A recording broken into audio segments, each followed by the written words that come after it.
tonight from Fenway Park. The Red Sox and the Yankees wrap up a 3-game series with the deciding game. The Sox coming off an ugly loss here last night with a scary moment in the 9th inning. Hi, everybody. Welcome back to a steamy evening here at Fenway. Great to have you with us. I'm Dave O'Brien, my partner Jerry Remy. Garen Austin along in just a moment. The scary moment in the 9th inning was all about David Ortiz. Jerry, as he rifled that foul ball off of his shin, all of New England holding its breath around Big Papi because it looked like it might have been a very serious injury and thus the end of his career. I thought it was at the time, and as you mentioned, very late in the game, his last at bat, Batanzas throws a breaking ball to him, and he fouls that ball right off his shin. He started to limp around and then finally went down to his knees. And that looked really bad at that time. The Red Sox had to come out of the dugout and actually help him off the field. They had a couple of guys around his shoulder carrying him down those steps. And when you take a look at that, you know, you see the Red Sox host maybe going down and surely maybe the end for David Ortiz. But the fact is he's back in the lineup tonight. He texted John Farrell earlier this morning, said he's ready to go. So he's back in that in the lineup for the Boston Red Sox tonight. But it just goes to show how fragile this game can be. I mean, you know, we're all anxious to see David Ortiz and the Red Sox maybe get to the playoffs, see his final game here at Fenway Park, and all of that can end on just a foul ball. So enjoy it while you can. Indeed, you saw those looks of concern on his teammates' faces as he hobbled down those dugout steps. He's back in the lineup and hitting third tonight. And guess who else is in the lineup tonight for the New York Yankees? Alex Rodriguez, who heard, I mean, upper boos last night, and it's going to go a lot higher than that, believe me, as he will bat 3 or 4 times tonight for the New York Yankees for the last time in his career here.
BuyAToyota.com, Toyota's website for deals. By Dunkin' Donuts, America runs on Dunkin'. The 2017 Kia Sportage. Visit anykiadealers.com to learn more. DraftKings, the official one-day fantasy baseball partner of your Boston Red Sox. Subaru Retailers of New England. And by Southwest Airlines, transparency, low fares, and nothing to hide. Red Sox and the Yankees wrapping up the 3-game series. We bring in Garen Austin. And Garen, obviously a huge start for Eduardo Rodriguez, but he has pitched awfully well against the Yankees in his young career. Well, that's right. Eduardo Rodriguez was bumped up to start against the Yankees tonight because Stephen Wright was scratched due to his injured shoulder. In 5 career starts against the Yankees, Rodriguez is 4-1 with a 2.01 ERA, and facing this team tonight could be a good way for him to bounce back after only lasting 4 1/3 innings in his last start. Here's pitching coach Carl Willis and John Farrell with more. We didn't see quite the same slider last outing in L.A. Hopefully we can get that back tonight. We did a little work on it, obviously, over the break here. And I think there's a lot of confidence there, which is huge with his success against the Yankees, and hopefully he can go out and replicate that. We've got to go out and pitch. And the difference between us and any other team in this division will be how we pitch from here on out. How we play as a team certainly is important, but leading by pitching will be a key for us. So the left-hander on the mound against a team he has had success against, the New York Yankees. It'll be Erod against A-Rod tonight here at Fenway Park. Game 3 is coming your way in just a moment.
brought to you by your New England Audi dealers, by Sullivan Tire and Complete Auto Service, and by Hair Cuttery, smart looks, smart prices. Hot night at the ballpark. Red Sox and the Yankees wrapping up the series. Then Arizona comes in for 3 games, and then the Sox are on the road again tonight. Alex Rodriguez in their lineup, playing at Fenway Park for the last time in his career. He'll go back to Yankee Stadium, play on Friday, and hang him up. This is his only start of this 3-game series. He did pinch hit last night, and he flied out to right field amidst, I don't know if booze covers it, because my ears were ringing afterwards. Yeah, that was the case last night. Certainly probably will be the case today. And he got the loudest response, we should say, I guess, of anybody that was introduced by the New York Yankees. He along with Jacoby Ellsbury, but nothing compared to A-Rod. Nothing compared to A-Rod. And you wonder what it's going to be like here tonight. To look at the standings. Well, Toronto has a 1-game lead over the Baltimore Orioles. The Orioles have already won their game out in Oakland 9-6. Red Sox are 2.5 games off the pace. If the season ended today, the Red Sox would be in the postseason as the number 2 wild card. Time for our twisted but true fact. The 15 pitchers used last night, the most ever in a 9-inning game between the Yankees and the Red Sox. It's tied for the second most in a game of any length between these two clubs. The most 17 pitchers in a 19-inning game just last season, April 10 in 2015. Twisted Tea is the hard iced tea that tastes like real iced tea. Be a little twisted. So Joe Girardi had to go to that bullpen early and often because Eovaldi stepped aside with an elbow injury after just 1 inning, and somehow managed to beat the Red Sox last night in Game 2. Eduardo Rodriguez leading the Red Sox out of the diamond. He's 2-5 with a .593 earned run average. Very good numbers against the Yankees. Here's their lineup, brought to you by New England Chevy dealers. Brett Gardner leads it. Jacoby Ellsbury in center. Chase Headley at third base. A-Rod is the DH. Starlin Castro at second. Gregorius at short. Sanchez doing the catching. He had an absolute bomb here last night. Romine at first base and Hicks in right field for New York. All against the Sox starting pitcher, presented by New England Audi dealers. And Rodriguez pitching in Stephen Wright's spot in a rotation tonight. Wright scratched because of that shoulder inflammation following his pinch running dive into second base, ill-advised in Los Angeles. The Red Sox defense is brought to you by Southwest Airlines. They are 5th in the American League with 60 errors in 112 games. Travis Shaw will be at third base, and Bogarts the shortstop. Dustin Pedroia at second. Hanley Ramirez the first baseman. Left to right, Andrew Benintendi, Jackie Bradley Jr. and Brock Holt, and Sandy Leone doing the catching for Rodriguez. Tonight's umpires are brought to you by ToyotaCertified.com. Tony Randazzo has the plate. Bill Miller at first. He's the crew chief. Todd Titchener at second base, and Brian Knight makes the decisions at third. Where available, this telecast can be heard in Spanish by selecting the SAP button on your TV remote. SAP presented by ToyotaCertified.com. Search for your factory-backed Toyota Certified used vehicle right now. Buenas noches, amigos.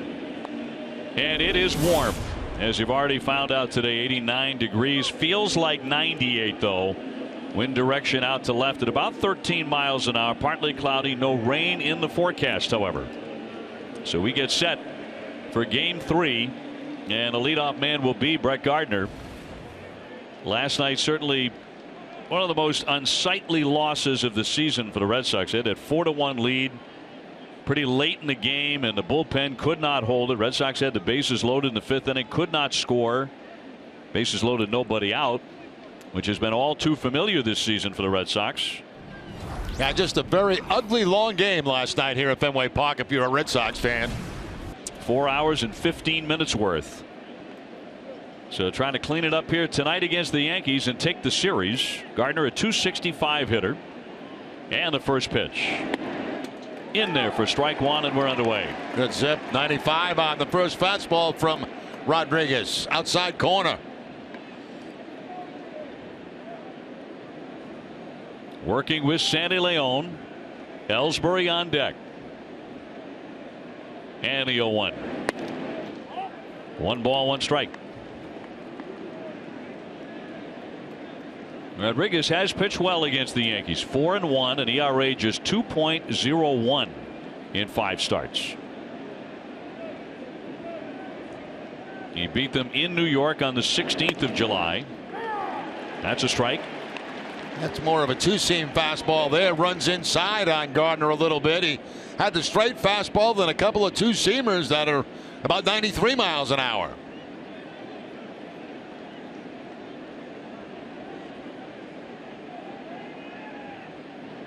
So Rodriguez looking for the K, the 1-2. Evens up the count. That's a pitch there that he's been going more and more to over his recent starts. The slider. Tried to get Gardner to chase the slider off the outside part of the plate. Would not do it. 2 balls, 2 strikes.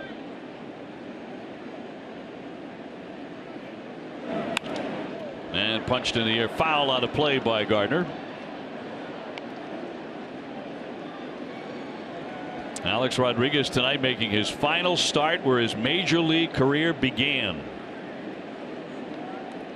Here at Fenway Park on the 8th of July 1994. He was a Seattle Mariner then. And he was 18 years and 11 months old. The 2-2. Ran inside to fill up the count on Gardner.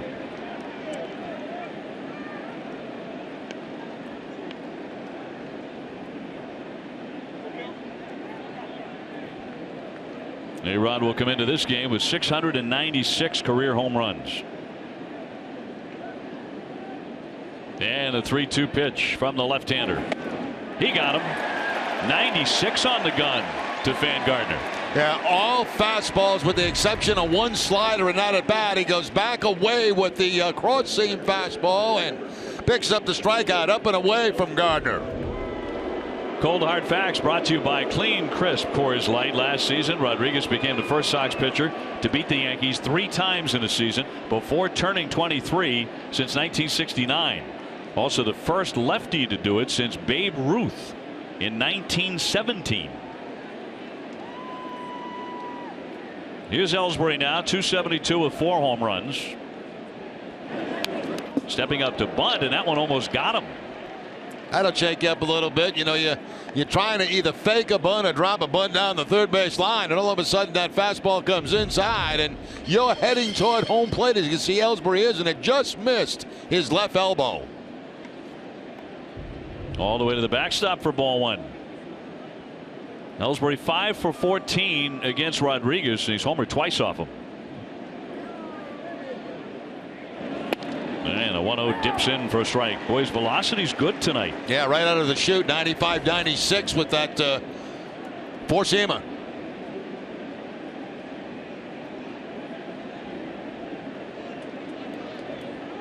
The 1-1 to Jacoby. Got a piece of it. The last 5 starts, Rodriguez has an ERA of 3.18. And he has 25 strikeouts his last 21 in the 3rd inning. So the K's have been piling up. His slider was not as good in Los Angeles in his last start. He only went 4 in the 3rd innings then. 1-2.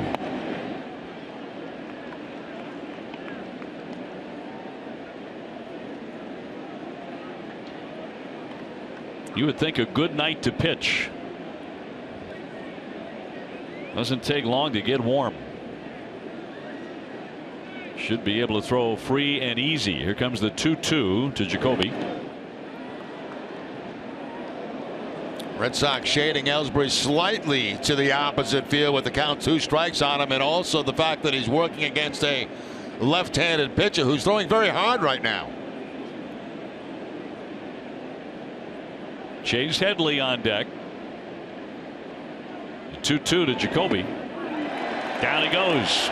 He went to the slider to fan him. Now that's a very effective pitch right there. After seeing all fastballs on that at bat, to put him away, he goes to the slider, and it's a good one. Down and away, you can't afford to take it. You've got to swing at it, and no contact by Ellsbury. Chase Headley now 257, 10 homers, 39 RBIs with Alex Rodriguez in the on-deck area. He was just mugging for some fans over there, posing for pictures, fans calling out. Turned around with a smile.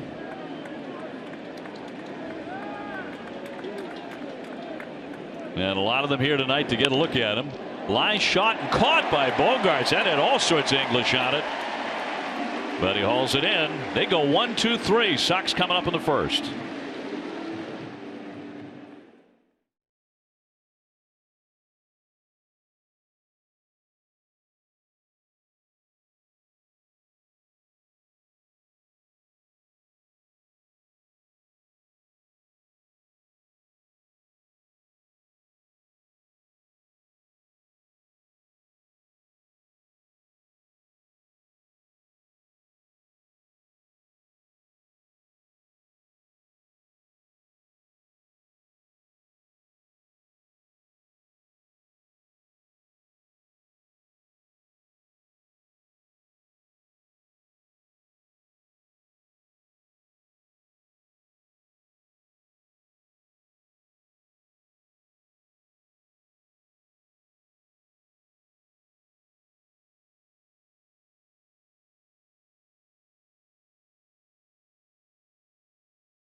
Toyota.com, Toyota's website for deals. Dustin Pedroia to start it, then Xander Bogaerts. David Ortiz back in there tonight. We had our doubts. Hanley Ramirez, Jackie Bradley, Travis Shaw. Brock Holt is in right field. Ibuki Betts out. Sandy Leon catching. Benintendi in left field.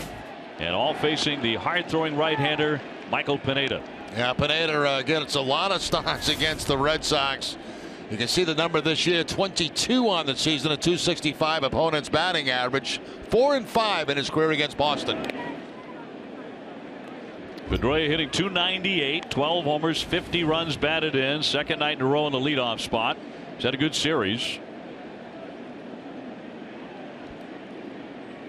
Xander Bogaerts out of the 2-hole next. Bounding ball toward the hole, but Castro will snag that and get him. The Yankee defense is brought to you by DraftKings. They're 10th in the American League with 65 errors on the season. Chase Headley will be at third base. Didi Gregorius the shortstop. Stalin Castro at second, and Austin Romine tonight at first base. Left to right, Brett Gardner, Jacoby Ellsbury, and Aaron Hicks. And Gary Sanchez doing the catching for Pineda. Bogaerts hitting .315, 14 homers, 69 driven in, but slumping. He was 0 for 3 last night. He also got drilled on the left arm. And the clubhouse today said he's just fine.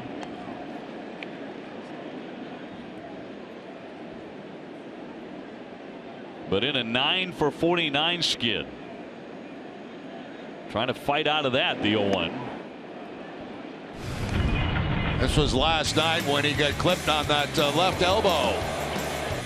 And fortunately not his throwing arm, and was able to stay in the game, and of course back in there again tonight. Is hitting .337 at Fenway this season. Pitched down into the dirt. Did he offer? He didn't. According to Bill Miller, a check swing on a slider in the dirt.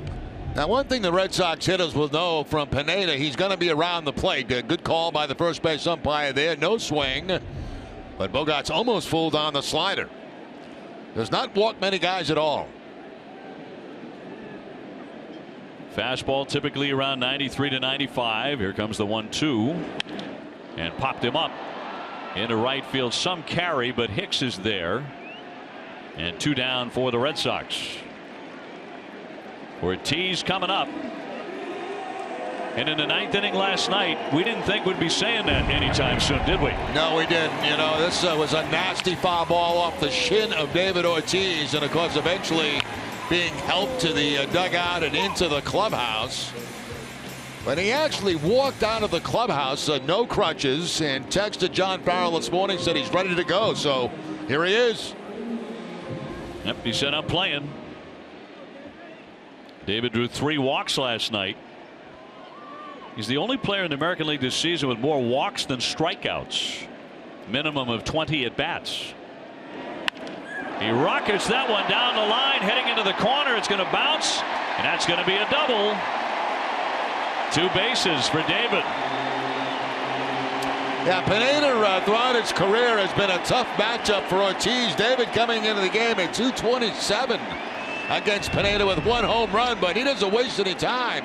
He jumps on that first fastball and lines it down that right field line. 1 hop in the stands, and if you're worrying about running, you don't have to worry when the ball bounces up in the stands for a ground rule double. Just go to first base and then jog to second. His 37th double, and that leads the major leagues. Apparently just fine. And Ramirez trying to pick him up now. Hanley, another guy skidding at the moment. He's in an 0 for 16, trying to bust out right here. 268 overall with 14 home runs. No score first inning.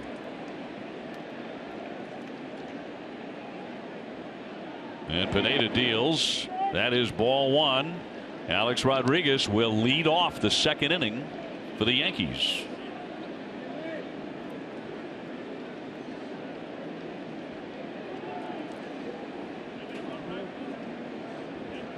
Hanley in his career 2 for 11 against Pineda. There's a big man at 6'7", 260.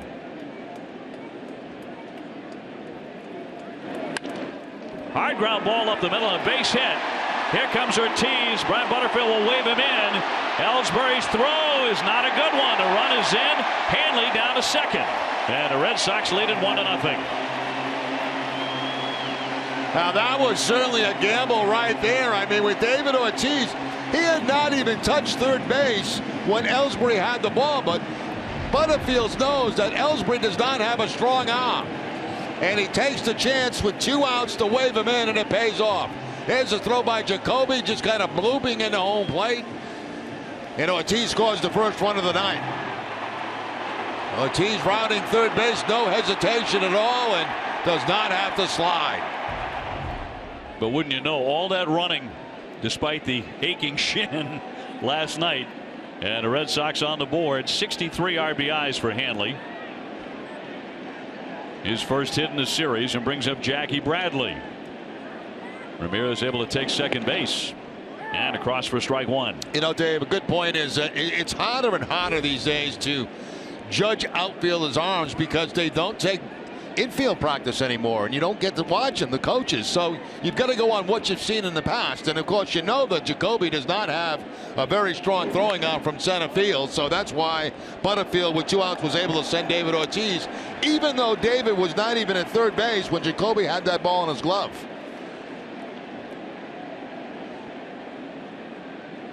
Also a weak arm in left field in Gardner for the Yankees. So he has passed Joe DiMaggio on the all-time runs list. So passing a Yankee great on the American League list. And a high pop-up, and down the line goes Headley, heading for the stands, but won't get it. Kind of leaning in and making some friends.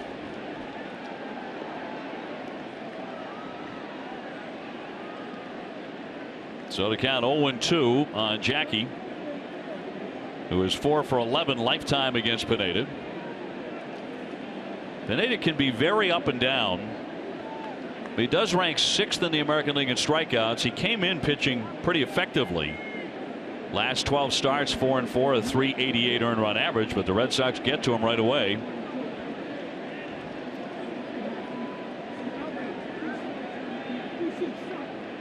And the 0-2 pitch to JBJ almost hit him. Tried to skip there. Yeah, tried to bury that slider down and in against the left-hander, and a nice play back there by Sanchez. Slide a little bit over to his right and able to knock that ball down.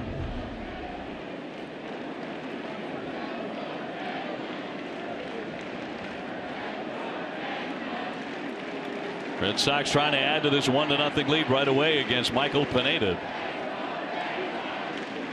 And a 1-2 pitch. He got him. 1-0 Boston.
Back at Fenway as Alex Rodriguez has just been introduced for his first at bat of the ball game.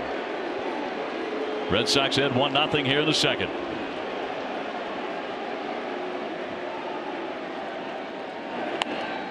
And the first one in there for a strike. He's hitting just .203, 9 homers, 29 runs batted in. Seen that photo over more bars in Boston than maybe any other picture. And the count 0-2. Yeah, basically staying with the fastball too on the first 2 pitches. 94, 95 miles an hour to Rodriguez. Got his first major league hit here at Fenway Park when he went 2 for 4 as a young, very young Seattle Mariner, 18 years old. And since then he has played for Texas and the Yankees, MVP of the league 3 times, and All-Star 14 times, none since 2011. Just inside, did not get the call from Randazzo, and the count 1-2.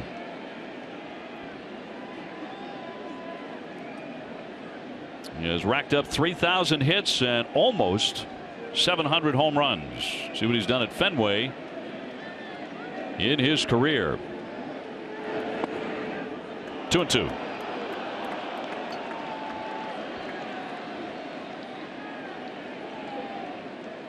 Starlin Castro on deck.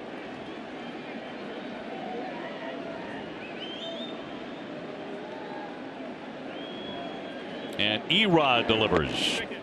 And it's gone to 3-2 on him. They tried the slider to put him away that time, and no bite by Rodriguez. Red Sox infield shading him to pull. Hanley Ramirez about halfway between first and second base.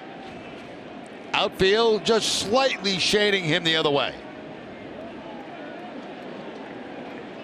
Rodriguez to Rodriguez, and a little looper on the infield. That'll be caught by Pedroia.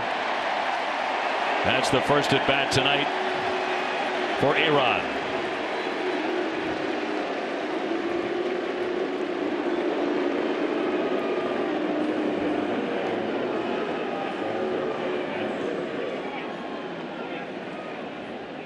So 1 man gone. Starlin Castro will climb in next. The second baseman, 258, 12 homers, 48 runs batted in. He had the key hit last night in the Yankees' 5-run 7th. That was a 2-run single. And it was his only hit in the game, but it was a big one. Red Sox with a 1-0 lead. High fly ball left field. Benintendi coming in on it now. And the youngster with the catch for the second out. Time now for our Dunkin' Donuts poll question. And here it is. Will A-Rod play another major league game after tomorrow? Text 1 for yes, text 2 for no. In other words, is someone else going to pick him up and take him out of retirement? Text your answer to 536-536. Message and data rates may apply. 1 message per vote. I don't think so. I don't think there's a chance in the world that that's going to happen.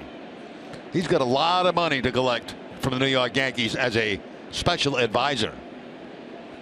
Very special at those prices, as Gregorius fouls that one away. And there's another reason too, Jerry. I think he's not the player, not even close to the player he used to be. No. He's a 200 hitter. I think the only thing that might be on his mind is getting over those 700 home run mark, you know, getting them a 700. He's 4 away from that.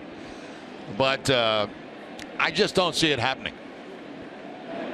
The 0-1, I think if all of this had transpired a couple of years ago, absolutely there's a chance. Oh, yeah. But no longer. We could be shocked. He's going home to Miami at some point. Maybe that Marlin team might say, hey, we heard you swinging the bat well. You've been in the cage. You've been working out. And take a shot then. But I highly doubt it. I don't think any general manager would do it. Fouled back by Gregorius. Last at bat was a very good example. You know, I mean, he gets a fastball inside just a little bit from Rodriguez, and he just very soft line drive to Dustin Pedroia for the out. So, you know, that bat speed isn't nearly what it once was for Rodriguez.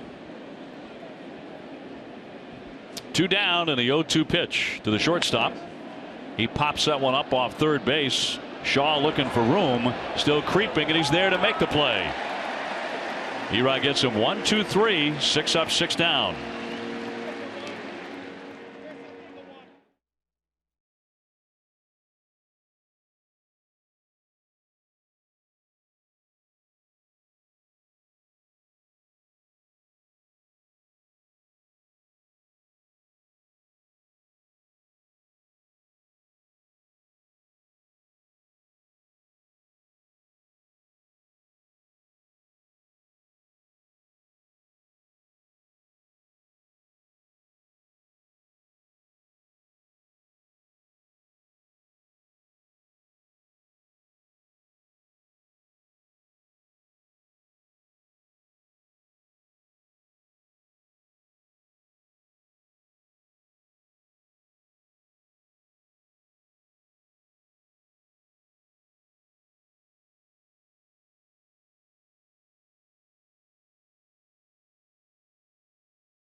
The 86 Sox in game number 113. The Red Sox would beat Kansas City 5-2.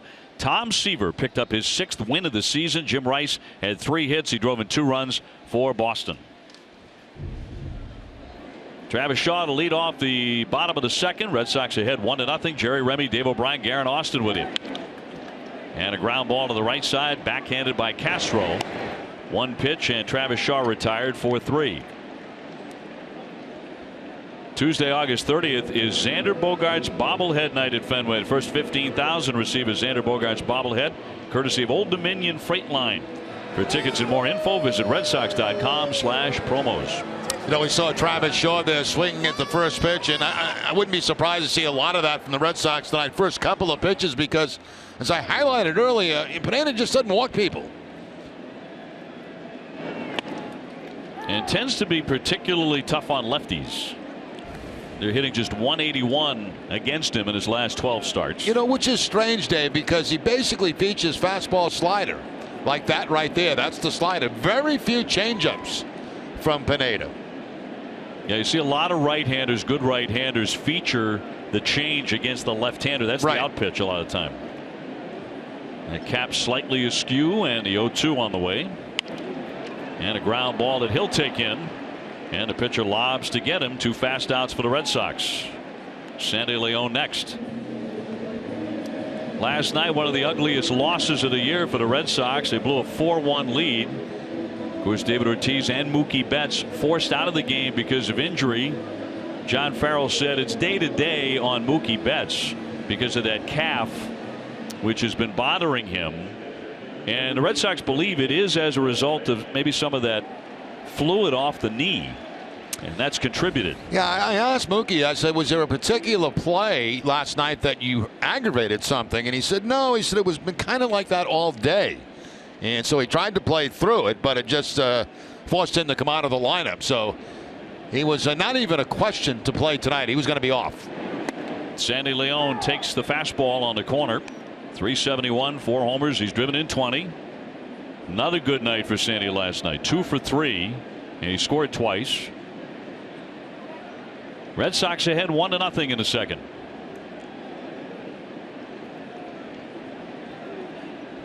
You see Gregorius pulled over to the second base side. The shift on León. Softly lined and on the line.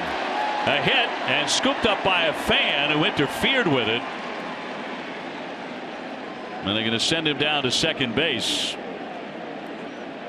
Well, you know, Girardi's going to question this, and I'll tell you why. There's no guarantee right there. This is an umpire's judgment call. There is no guarantee that he would have made second base on that. And that's why Girardi's out there arguing. They're going to place him at second base, but Girardi's going to say, look, we had a chance to make a throw to second base and get León, so he should be placed at first base. Once a fan reaches over, that becomes fan interference, and you place the runners where you think they would have ended up. And that's what Girardi's arguing right now. You see that call at Fenway quite often. Looks like he has said the same thing to both umpires, Jerry. That man does not get to second base. Exactly. Not many ballparks in the league can you say that, but this ball you couldn't throw it out there any better than that. And then the fan picks it up. Now you see where Headley is. Headley's going in that direction. He's got an opportunity there to get that ball and hold León, who does not run well, to a single. That's why Girardi's out there. The facial expression on the fan was priceless when he went down and scooped it up and started looking around like, hey, nobody saw that, did you? You didn't see that. And he's going to be asked to leave the ballpark. Yeah. So that's what you get for doing that. You are escorted out, and that's the end of your night. Girardi's going to lose the argument, but I don't blame him for being out there arguing. I would have done the same thing. So it winds up a double with the fan interference, and Sandy León in scoring position with 2 down for Andrew Benintendi. Swinging a hot bat coming up from the minor leagues and quickly becoming a fan favorite. He is 9 for 20. Hitting .450.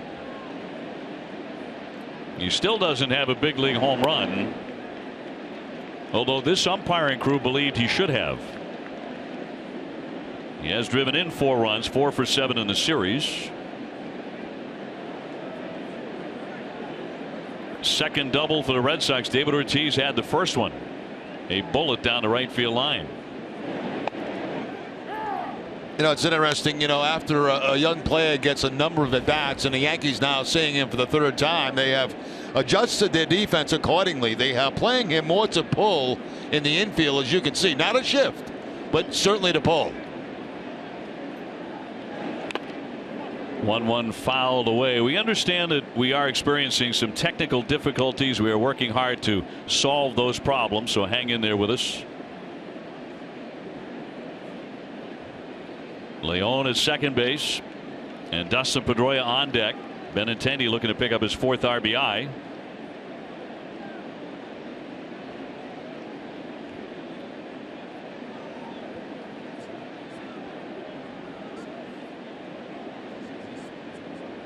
And a 1-2 from Pineda.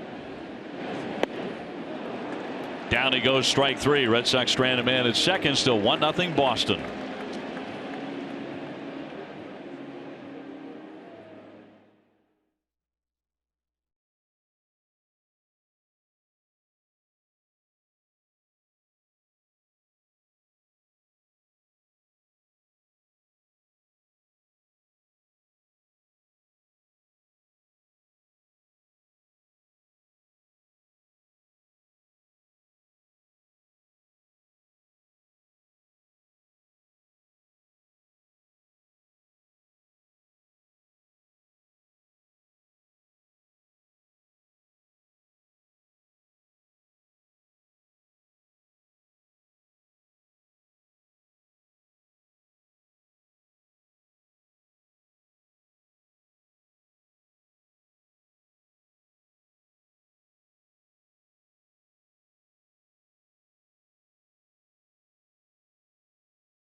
Equal to twice the state sales tax on everything in the store.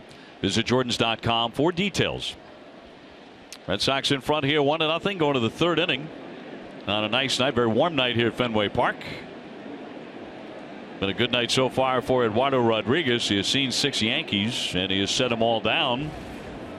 And now gets Gary Sanchez, who's doing the catching tonight. He was the DH last night and belted one of the longest home runs to center field at Fenway in some time. Yeah, he's got big time power. We saw that in the game last night, and I've been watching him in batting practice. He can drive the ball a long way. This one last night going off the back wall, center field bleachers. This was his first career home run. He will not soon forget that. Off of that back wall, that came in the 8th inning. He also went 4 for 5 in the game.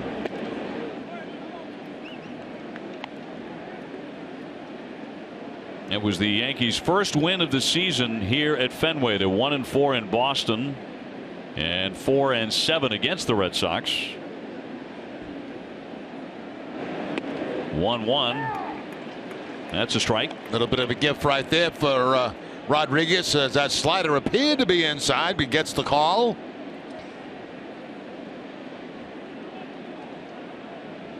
Romine on deck, and then Hicks. Fastball up. 1-2, and he did chase it up and out of the zone. 3rd strikeout for Erod. He is sharp again against the Yankees. When you watch the catch, you see him put one down and then lift it up high. They want the fastball elevated. They get it elevated, and it gets chased by Sanchez. Arbella Insurance is proud to be the presenting sponsor of the WEEI and Jimmy Fund Radio Telethon dedicated to striking out cancer in kids. Arbella donates $50 for every K by a Red Sox pitcher, up to $100,000. Arbella Insurance Foundation, here for the Jimmy Fund, here for good. Romine, the batter, 252, 3 homers. He's driven in 19 runs.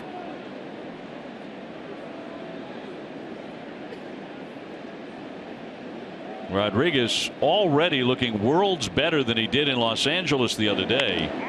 High fly ball into left field. Benintendi backing up. He can't find it, and that ball is gone anyway. Way out of here. Romine with his 4th home run of the season. Benintendi lost it in the sky, and Romine lost it over the monster. That'll make it a 1-1 game. Well, Romine picks up his 4th home run of the season, and it's on a slider from Rodriguez. You'll see the breaking ball coming in kind of flat, just stays on the inside part of the plate, and a very good pitch right there for Romine to hit. Ideally, you want that ball down in the zone around the ankles. That was not the case. So he had set down the first 7 pretty smoothly, and then Romine torches that one. Ground ball toward the middle, off the glove of Bogaerts, could not make the play, has to scamper to the outfield. Hicks will take the turn but be held at first base, and that'll be a base hit. You know, right now Bogaerts has got to feel like he's out of position every time a ground ball hits. We've seen it on a number of occasions in this series where he's going to dive for a baseball and just comes up short. You can see he's playing in the pull a little bit, goes to his left, and the ball actually goes under his glove. And as a defender, you feel like you're always a little bit out of position because you end up diving for everything. It's not the case, of course, but that's how you feel. So back-to-back hits will send up Gardner, who struck out in first inning. I think the Yankees were counting on Gardner to repeat his all-star season of last year, but he's not been able to do it. The power numbers are down as he looks at a strike. He's hit 7 home runs. Last year he hit 16, and he scored 94 runs. They had a far better year.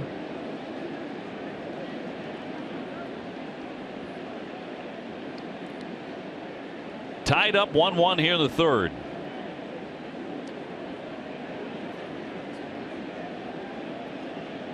And the lefty against the lefty with the 0-1. Could not get him to offer. We had highlighted Travis Shaw at third base. His positioning, always playing tight against Gardner because he's always a threat to bunt down that third base line.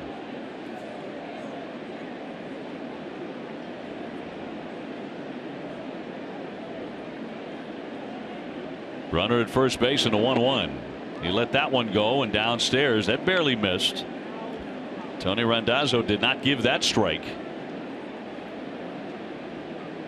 So 2-1.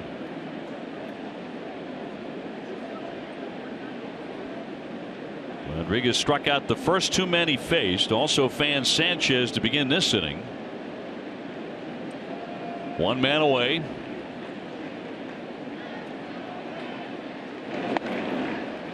Two and 2.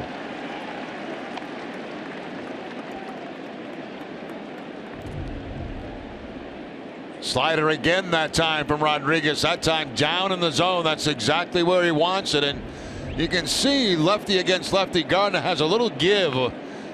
Backside not completely in. And if you get a good breaking ball to the outside part of the plate, you can get him. Let's see what they do here. Fastball up. Probably up and away again. Hicks at first base. And knocked foul out of play. DraftKings is the official one-day fantasy baseball partner of the Red Sox. Experience the thrill of playing at DraftKings right now. You can play free daily using the promo code NESSON at DraftKings.com. See the positioning of Leone after that last pitch. If that ball was taken by Gardner, they call a fastball high. He was in a position to throw to first base to give a pickoff attempt.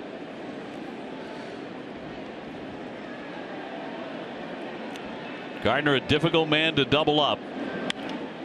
Fouls another one into the seats. A couple of pitches ago we talked about it. They call for a fastball high. Now if he doesn't swing at it, now watch Leone go down to a knee. He wants to throw to first base on a pickoff attempt. But of course the contact changed all that. The foul ball. Joe Britannia, Hockey East Commissioner, will be joining us in the bottom of the inning to talk about frozen Fenway returning in January, with a couple of Hockey East doubleheaders back to back.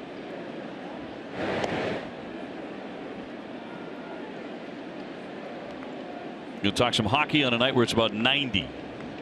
I would say the ice has a pretty good chance of melting tonight. It has been a warm one today and a warm one tonight.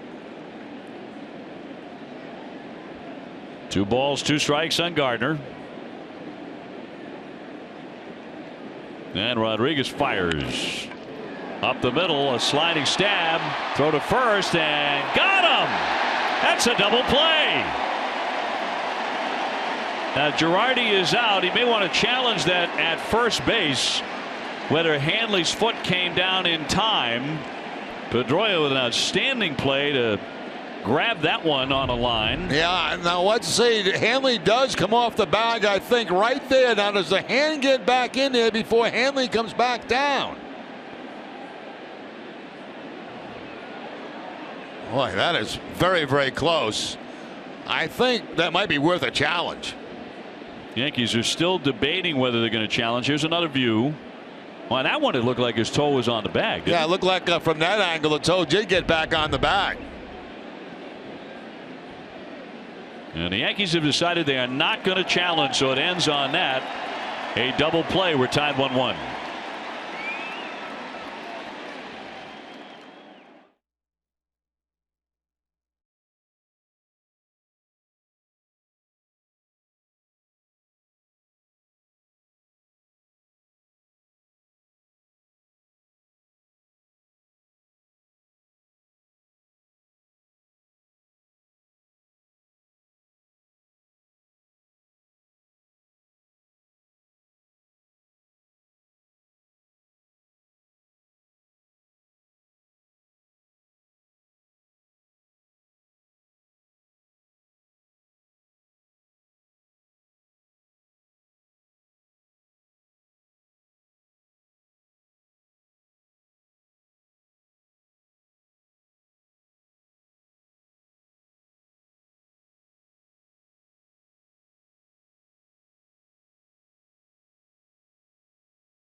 One third inning. Joe Britannia joining us. And Joe, we were talking about what a great night it is to be talking about hockey because it feels like it's 110 here. I think every time we've done this, it's been 85 to 95, and then the games we play are 75 degrees cooler. At least we hope they are. Hey, another frozen Fenway. What led to that decision?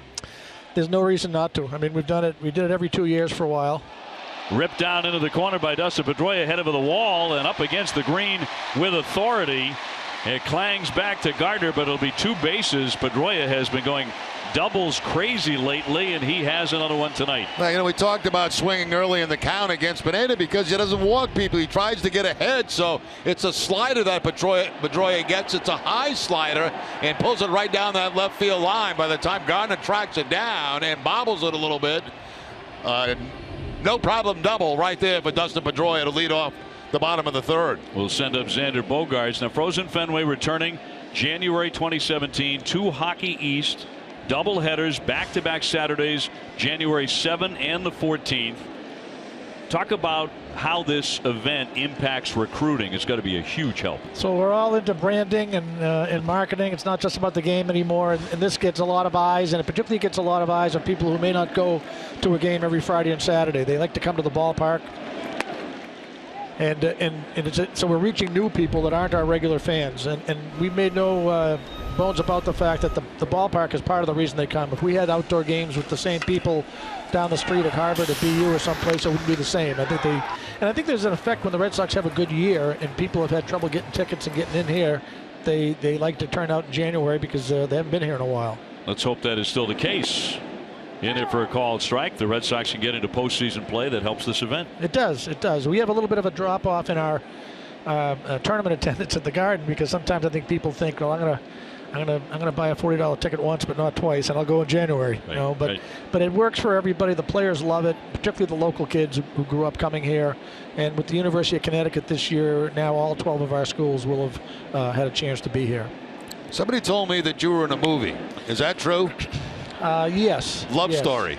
I was the goaltender in Love Story. It's my claim to fame. My 15 minutes of fame. I had a chance to. I met Vice President Quayle once. He was having a state dinner with Benazir Bhutto.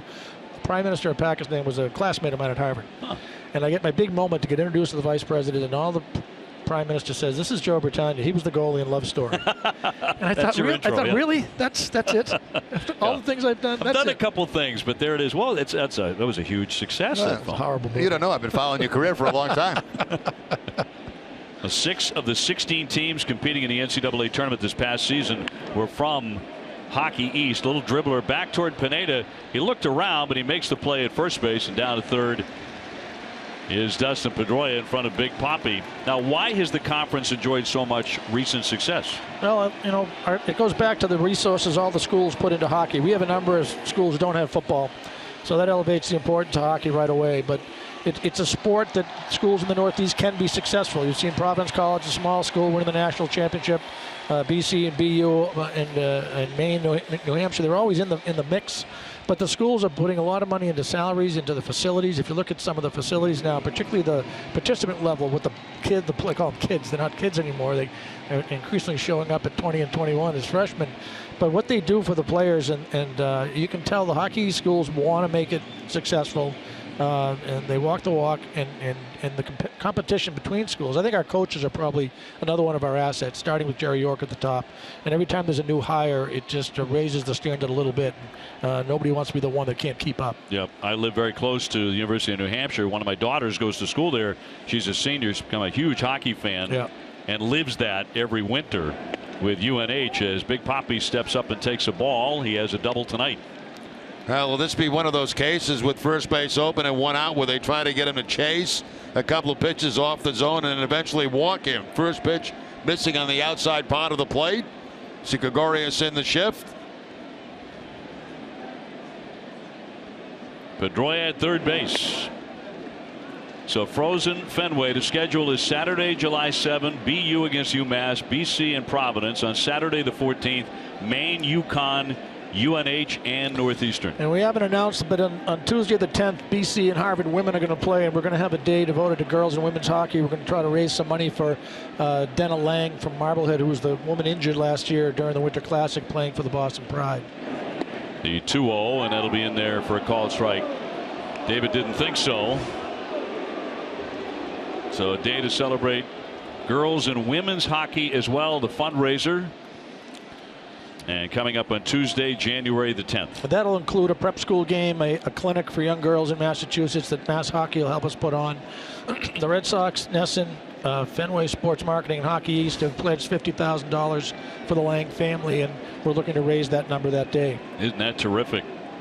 One out, man at third, the 2-1. Hammered foul on a play. Joe, thanks so much. Appreciate it very much. You are the best. Thanks, guys. I appreciate doing this. I was a vendor here in 1967, so this is it's always special when we come back here and get paid to do it. So it's great. That was a pretty good year. Pretty exciting. It was a good year to start. You're right. A continued success on the acting career as well. Thank you very much. Thanks, Joe. Appreciate it very much. 2 balls, 2 strikes on Big Papi. Andy Ramirez on deck. He has the RBI. Red Sox won and the Yankees won. Check swing up and in on David, trying to pick up his 89th RBI. Yeah, first pitch inside. He tries to come way in the jam Ortiz, but just missed the inside corner. Ortiz not chasing that inside pitch. David picking up his 37th double in the first inning.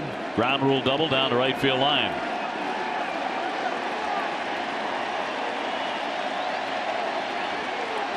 And the 3-2 from Pineda. Gave him nothing to hit. And he walks him. David saw that coming. So they'll be on the corners. For Hanley Ramirez did some damage with a clean single up the middle in the first inning to drive in Big Papi with 2 down.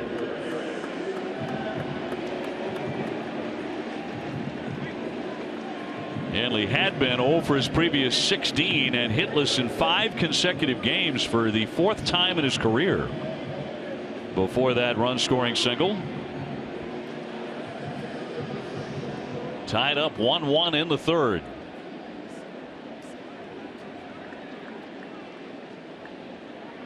Toronto is idle tonight. Baltimore has already won 9-6. They played a day game at Oakland. And the first one is fouled away for strike 1. Now back in the first inning, Hanley Ramirez gets a base hit up the middle, and David Ortiz, bad leg and all, getting waved home by Brian Butterfield. No problem scoring. Does not even have to slide at home plate. That's the Red Sox run so far tonight. Ortiz on at first base. Pedroia at third base. Gardner playing very, very deep in left field. Fly ball of decent depth will bring in the run. He takes one up high at 97. Yeah, as a hitter, Hanley's looking for something he can lift in the air. The one thing you don't want here is a ground ball and a double play to end the inning. So you try to make sure you tell yourself to get something elevated that you can at least lift in the air for possibly a sacrifice fly, if not more. Alex Rodriguez, by the way, set to hit 3rd when we go to the 4th inning. He's 0 for 1 tonight. And the 0-1. Line shot. That one skips to Gregorius on to Castro. And on to first for the double play. So the Red Sox waste the leadoff double.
Backyard ballpark in New England. If you think your backyard is in a league of its own, upload a short video of yours to NESN.com/ballparks. Jerry and I will team up and pick a winner. And if you win, Jerry will host a private party for your family and friends in your backyard. The contest presented in part by Lighthouse Construction.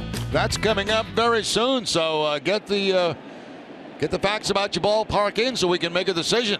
Last year's winners in Rye, New Hampshire are still talking about the visit by Jerry Remy as one of the highlights of their year. Fly down the line, Benintendi close to the wall. He's got it, and that was in fair territory. So one man away, and for more on A-Rod, let's go to Guerin.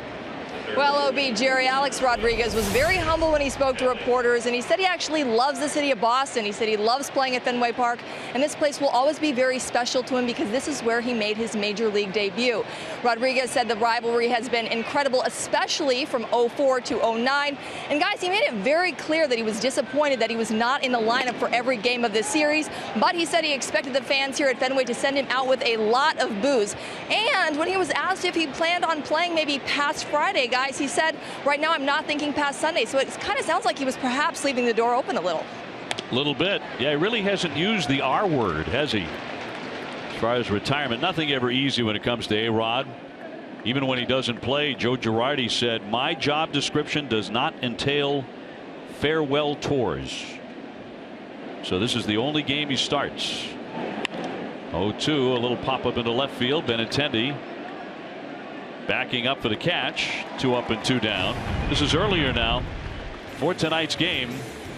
A-Rod went and got his number 13 inside the green monster. He did leave it behind. Just posing for some pictures there. His last visit to Fenway. 0 for 1 tonight. He's popped to second.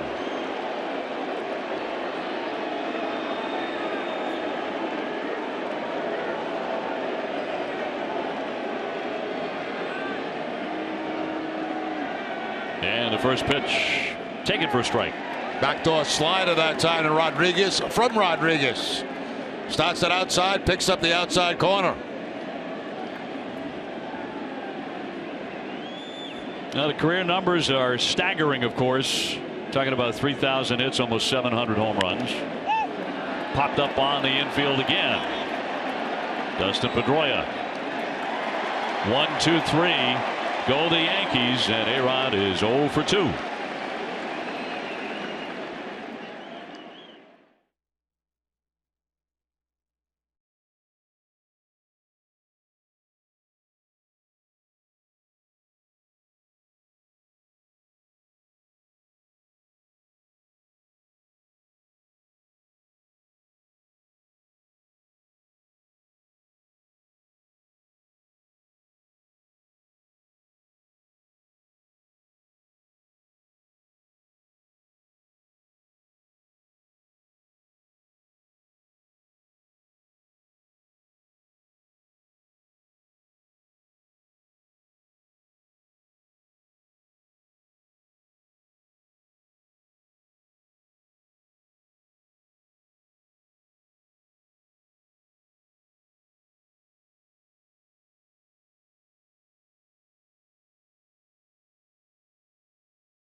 Brought to you by T-Mobile, the all-time home run leaders. Barry Bonds, 762. Hank Aaron, 755. Babe Ruth at 714. And here's Rodriguez at 696, ahead of Willie Mays, who hit 660. Jackie Bradley climbs in and takes a strike. He is 0 for 1 with a strikeout tonight. Jackie hitting .395 his last 11 games against the Yankees, with an OPS of nearly 1100. 0-2.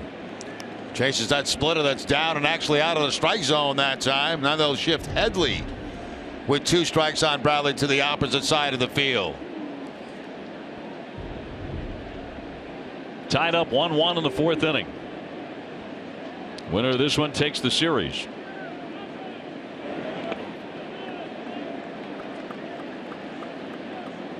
It's a series the Red Sox really cannot afford to let get away, and you've got Arizona coming in next. They're in the basement in the National League West. Certainly the same applies to that series. Yeah, the Red Sox in a situation they can't let any series get away here at home. Pineda's 1-2, and he left it high. Because then the Red Sox go on the road for that 4-city trip to Cleveland, Baltimore, Detroit, and Tampa Bay, before coming back to Fenway on the 26th of August. And then they're running out of home games. Here comes the 2-2. He missed again.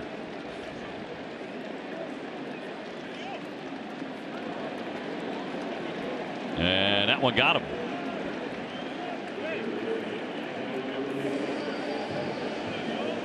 I think right now Girardi wants to know what the count was. It was a hit batsman as you take a look. Well, we'll take another look, see if this ball does get a piece of Jackie Bradley. Yes, it does. Right off the toe. So Jackie aboard, hit by the pitch to lead off the inning in front of Travis Shaw, who's 0 for 1 with a tapper to second.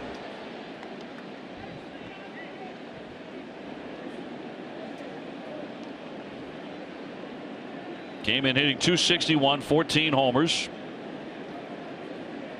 Does have a career home run against Pineda. 4 for 13 against the right-hander from the Dominican Republic.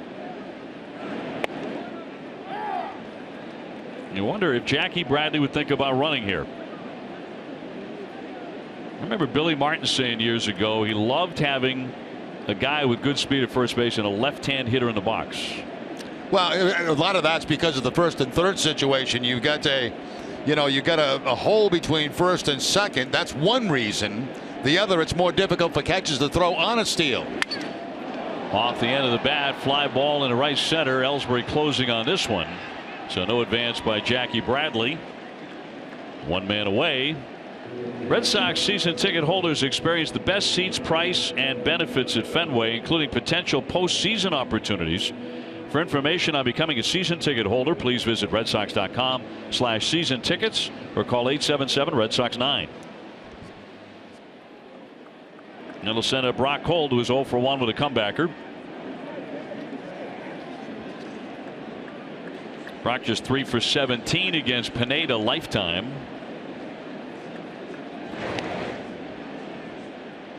Good chance for the Red Sox here. You know, with a guy that's going to be around the plate like Pineda is, you can do a couple of things. You can try to steal if you want a straight out steal. With one out, you can also play hit and run with a guy that can handle the bat, and Brock Holt.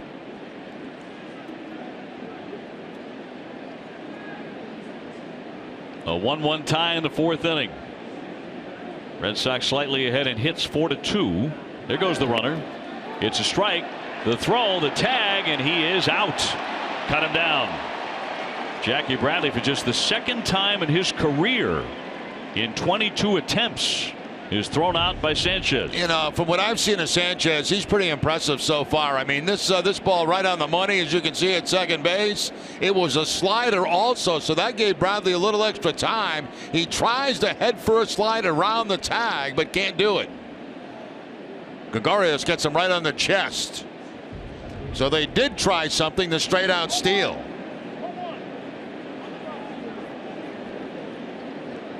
One strike on Brock Holt. Now the base is empty and 2 down. Ground ball, and that's going to squeak through for a base hit. Romine could not make the play. So Brock Holt is aboard, 1 for 2 tonight. That'll get Sandy Leon up to the plate here, and he already has a double, 1 for 1 this evening. And don't be surprised if Holt gives it a try too. I mean, just because you have one guy thrown out doesn't mean you can't try it again. And with 2 outs, certainly that is an open invitation to try to steal and get in a scoring position. Sandy's had a good series. He's 4 for 7. His double in the second inning was actually a fan interference double. As a fan lunged down that left field line over the short fence and gobbled up that half line drive that was not hit all that hard and no longer there. 2 very expensive seats available right now in a very nice location. When I was a kid coming to Fenway, I'd wait and wait and wait. Just sneak down there. Sneak down there eventually.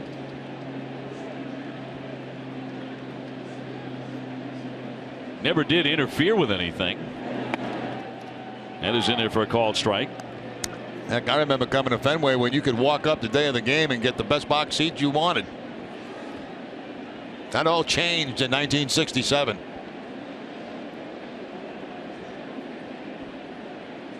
Big crowd again tonight here for the Sox and Yankees. Runner holding, and it's waved at and missed. And certainly in game 1, it took on the aura of the old days of this rivalry. Benches clearing at one point, bullpens emptying, no punches were thrown, but words exchanged between Headley and Porcello that had some fire to it. We haven't seen much of that in recent years. No, it all depends where these teams are basically in the standings. You know how bitter the rivalry is. Leon knocks that one foul. Nothing at 2 on Sandy. Benintendi on deck. You know, it's also personalities too. You know, personalities of guys on the club. And this was in the first game of the series. Porcello thought that Headley was peeking at pitches. He pointed to his eyes, and that's when Headley started in that direction. But of course, everybody came out and just nothing happened after that. Headley later said, I really enjoyed it. There goes the runner. A shot into right field, but into the shift. Long throw, close, safe, and taking off for third. Brock Holt, he slides in there. Well, Leon kept racing up that line. He is not fast, but Castro did not get the throw there in time. Now, sometimes, you know, I talk about this a lot. You're playing so deep as a second baseman that if you don't get rid of the ball in a hurry and get it to first base, that runner's going to beat it out. And give Leon credit for hustling all the way down the line to beat it. And Holt, who was off with the pitch, we expected he might steal. I mean, that's too casual right there. Way too casual for Starlin Castro. Yeah, we talked about that last night. That was a rap that followed him from his Cubs days when he was a shortstop, that he can lose focus. I mean, you know, that's okay if you're playing a normal second base position on the dirt. But when you're back in a shift, you got to rush it up a little bit. So the door opens for the Red Sox. A 1-1 tie in the 4th inning, but they're on the corners after the base hit by Leon. Benintendi struck out in the 2nd inning, so he's 0 for 1, 4 for 8 in the series. And trying to put the Red Sox back in the lead here. He'll take a strike.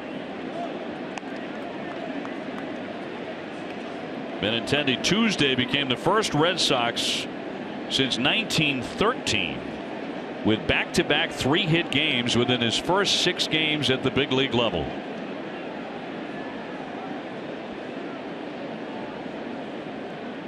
One strike pitch. He chopped it back to the pitcher, and Pineda will get him. So that's the end of that threat. 2 men left.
Next innings live right after the game. TC and Jim Rice break it all down. You'll hear from Eduardo Rodriguez and John Farrell.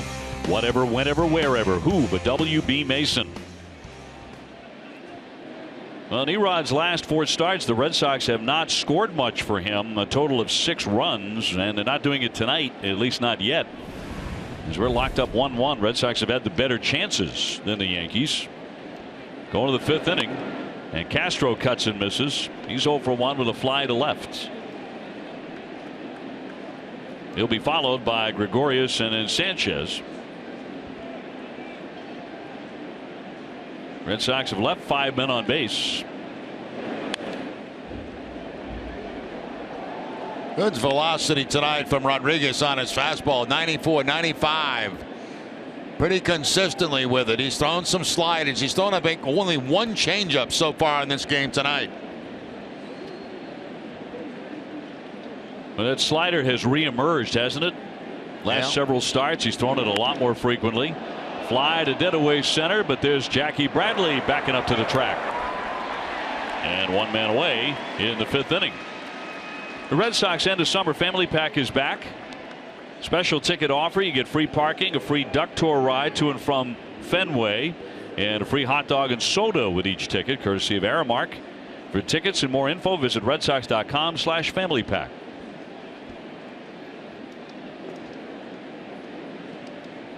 Bases empty, 1 away. Gregorius to get in. 0 for 1. He has popped up to 3rd.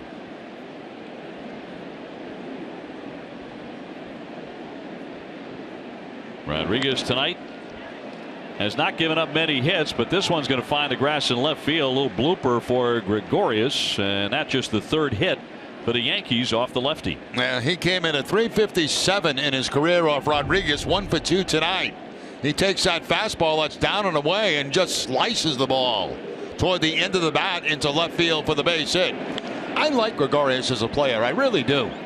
I think he's a tough out at the plate. He's got a very strong throwing arm as a shortstop. Of course, the man who replaced Derek Jeter as their everyday shortstop, and he's done pretty darn well. Really offensively and defensively. Make a great point. He's got some power. He's certainly a better hitter right now than Jeter was the last couple of years. And a better defender. And a much better defender. Sanchez struck out first time up. And the big home run last night.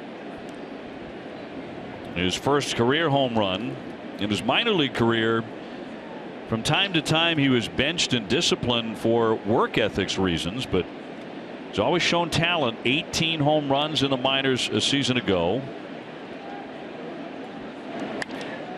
Off the end of the bat, he pops that one into center. Long run in for Bradley, coming on and gets there. And he'll throw back into the infield, but not in time to get Gregorius. 2 down. That kind of fooled Jackie a little bit on contact, because it was a changeup from Rodriguez, and toward the end of the bat, once he got going, though, he was able to make the catch fairly routinely, and he likes to throw the ball around just in case. But Gregorius having no problem getting back to the bag after the catch by Jackie Bradley Jr. He's got that outstanding arm. You're right. You'd better be aware that he might throw it on the infield. You know, there comes a point in all outfielders' career when they start piling up the assists like they do, like Jackie Bradley has done. You know, soon they stop running on him, and those assist numbers go down. And right now he has 11. Here's Romine. He blasted a home run in the 3rd inning. His 4th. Yeah, Romine getting that slider right there. Not a good one at all by Erod, and taken over the monster seats. That's one that Benintendi completely lost. Had no idea where it was, but he couldn't find it after either. Fouled away to the right by Romine. Hicks on deck. We're tied up 1-1 in the 5th. Arizona coming in next. David Price is on the hill tomorrow night at 7:10. He'll go in 9-8 with a .434 earned run average. Facing a left-hander by the name of Patrick Corbin, who is 4-11 with a .537 earned run average. Clay Buchholz gets the start on Saturday, and Rick Porcello on Sunday.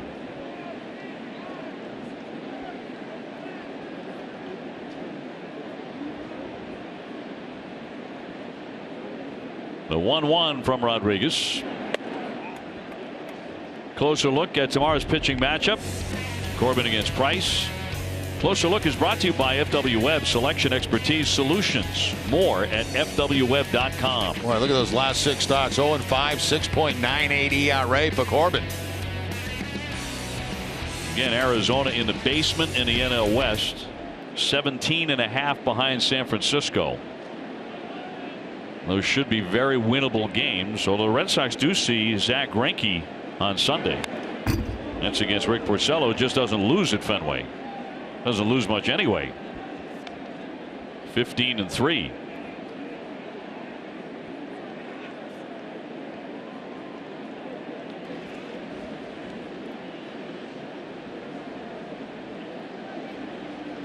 Two balls, 2 strikes on Romine. With a man at first base and 2 down. Red Sox will have the top of the order due up in the bottom of the 5th. That's Pedroia, Bogaerts, Ortiz. And a 2-2. And that just missed, and Rodriguez wanted that pitch just off the corner, said Randazzo. Yeah, now watch Sandy Leon catch this ball, and it may have cost him a strike. It's almost like he reached for it, and it was in the webbing of his glove. I think if he's out there a little bit more, maybe just, you know, about 3 or 4 inches on the outside part of the plate, he gets that call. So full count. Gregorius can take off. Nub foul. 3-2 changeup that time. And a pretty good job by Romine fouling that off. That's the last thing on your mind on a 3-2 count is a changeup. Rodriguez came in trailing only Babe Ruth for the most quality starts by a Sox lefty in their first 32 games. That is 6 innings and 3 or fewer earned runs. That is a quality start. Gregorius to take off again. The 3-2. And it's inside. He walked him. First man he's walked tonight, but it puts him on first and second for the Yankees, and Hicks coming up. And Leon out for a visit. Red Sox 7-4 against New York this season. Ace Ticket is Boston's trusted source for Red Sox tickets with the best seats at the lowest prices, from bleachers to boxes. Visit aceticket.com or call 1-800-MY-SEATS.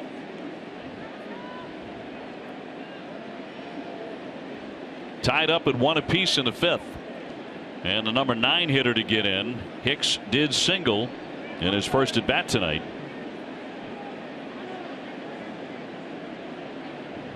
But hitting just 194.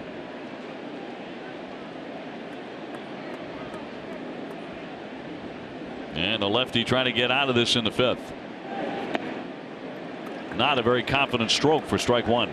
Confused that time, expecting a fastball, didn't get it. Got the off-speed pitch instead. Looks like the slider. It is the slider. Not much of a slide on it, but in a good location down and away. Hicks was 0 for 2 last night. And only 3 hits in his last 13 at bats.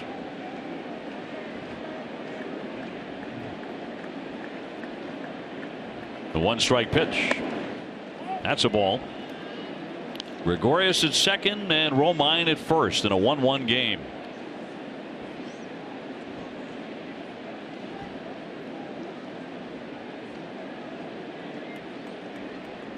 Rodriguez has already gone past his last outing when he went just 4 1/3 against the Dodgers in a 3-0 loss. 2-1. He allowed 8 hits and 3 earned runs in that one. He'll take a little walk here in a warm night.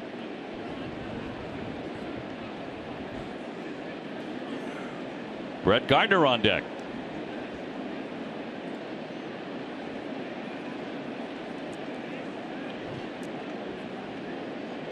Eduardo subbing in for Stephen Wright in his spot in the rotation tonight. Here's the 2-1 pitch. Ground ball hooked to third, up with it Shaw. Plenty of time to throw and gets him. And Erod gets out of the inning. Still a 1-1 tie.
New Charlie Moore Outdoors. Charlie hangs out with the actor Kevin Chapman. Catch all the fun tomorrow night at 11:30 right here on NESN. Tessie working the crowd here at Fenway. We're tied up 1-1 to the bottom half of the 5th inning. So right at the midway point, Dustin Pedroia matches up against Michael Pineda. And he has doubled and grounded out tonight. Going after the very first pitch aggressively, strike one. That's the second time tonight he's done that. He got a double on the first pitch back in the 3rd inning, and we don't see Pedroia a lot of times swing at the first pitch. Dustin needs one more extra base hit to tie Jason Varitek for 9th in Sox history. Swinging bunt, might be a tough play. Sanchez up and gunning. Oh, he made it look easy. And not a close play at first base. Sanchez has been impressive tonight behind the plate, throwing out Bradley at second base. Good quick reactions there on a very difficult play. You know, this is one that's probably easier for the pitcher coming in, but Sanchez there calls him off, and the off balance throw to first base to get the out. He's got a long way to go to be compared to a Molina, but on that particular play he looked like one. Now for a big guy, I mean, he bounced out there pretty good. Is Xander Bogaerts. He's flied to right and grounded back to Pineda, and he is due to bust out. Well, what he's got to focus on is getting back to hitting the ball to the opposite field. And you know, you mentioned on the road trip, Dave, that he's pulling a lot of balls, and that's really not Xander Bogaerts. Pull if it happens.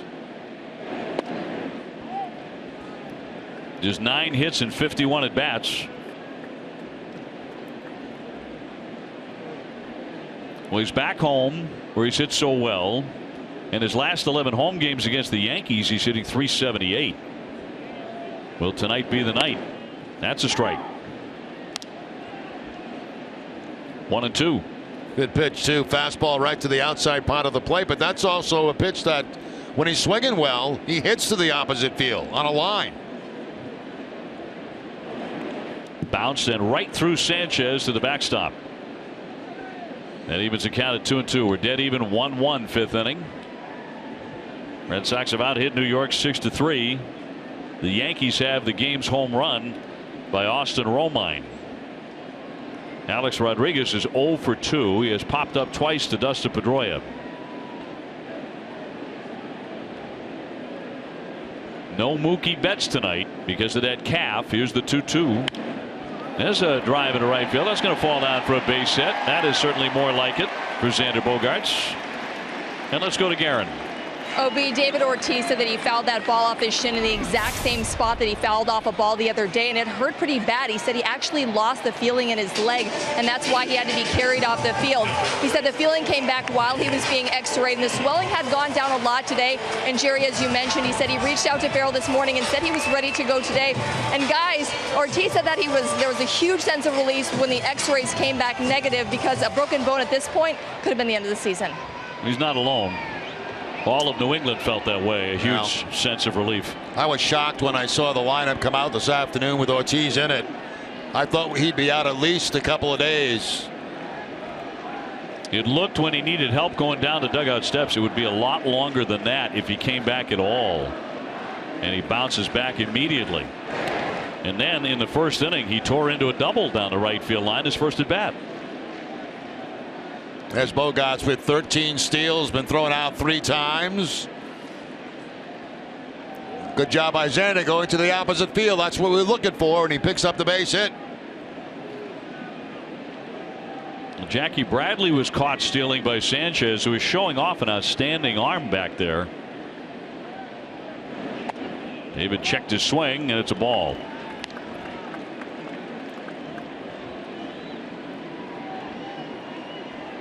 .528 home runs. The doubles have not been coming as quickly as before, but he did get one in the first inning tonight. Into the dirt.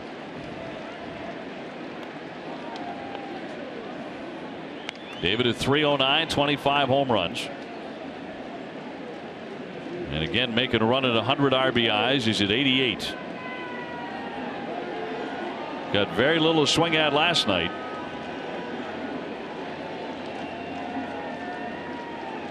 Does have 6 home runs, 19 RBIs in his last 14 games at Fenway.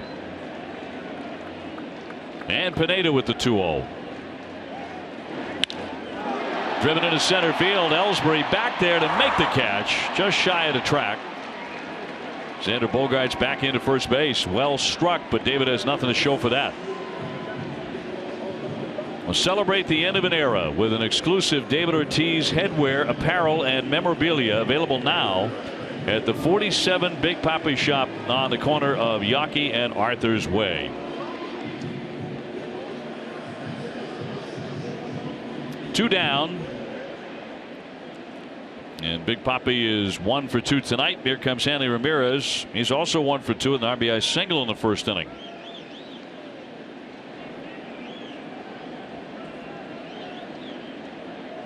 Seven hits for the Red Sox. Xander Bogaerts aboard with 1.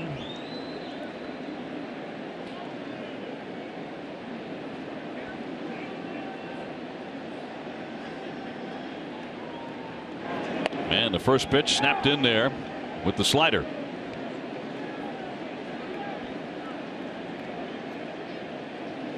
David Price to go tomorrow against Arizona, against a National League opponent. Trying to turn things around. A big left-hander going in 9 and 8, 4.34 for that ERA.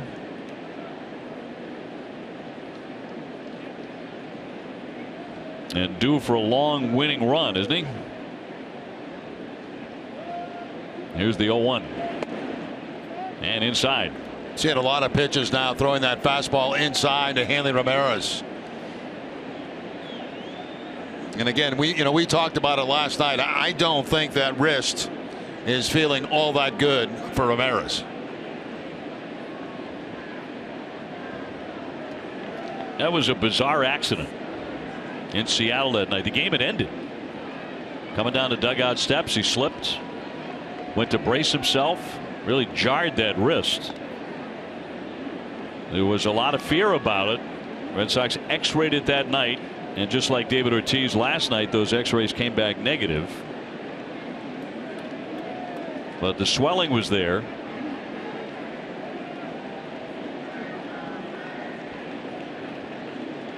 He had been in an 0 for 16 skid before that RBI single up the middle in the first inning. Red Sox 1 and the Yankees 1.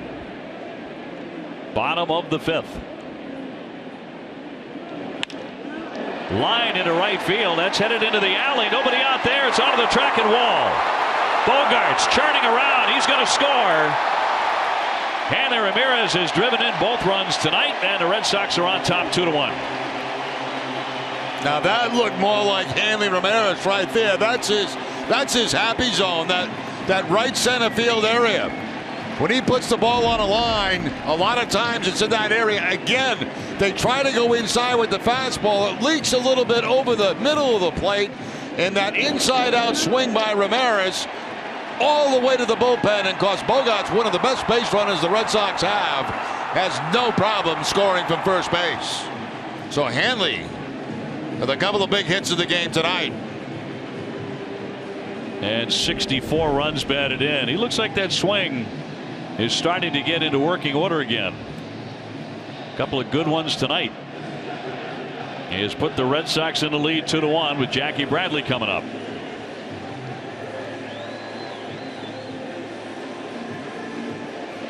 Jackie has struck out and been hit by a pitch on his toe. And he tried to steal second base and was thrown out by Sanchez.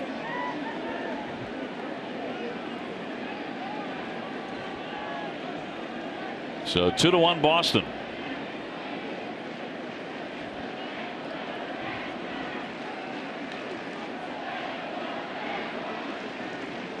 And the first one is bloop foul back out of play. The Red Sox can gain ground in the wild card race tonight. They can put another half game between themselves and the Tigers. They lead Detroit by 1 game in a wild card picture. Look at the Mariners. They've been playing great baseball, only a game and a half back. Now, that's a real surprise because they started to trade off pieces. They said they never put up the white flag, and they were right about that.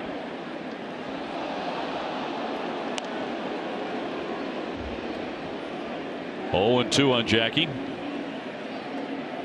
And Seattle's won 6 in a row.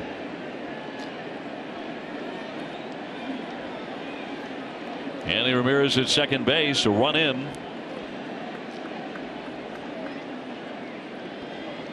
And the 0-2 pitch from Pineda.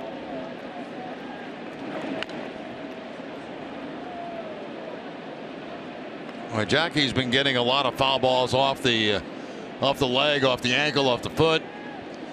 He has a tendency with his type of swing to swing on top of sliders, and of course that a lot of times will result in a ball off the lower part of your body. That time off his leg. That's why he wears that guard on the right leg. Jackie was thrown out stealing for just the second time in his career in 22 attempts in the 4th inning. Right now thinking about an RBI with 2 away. Here comes the 0-2 pitch.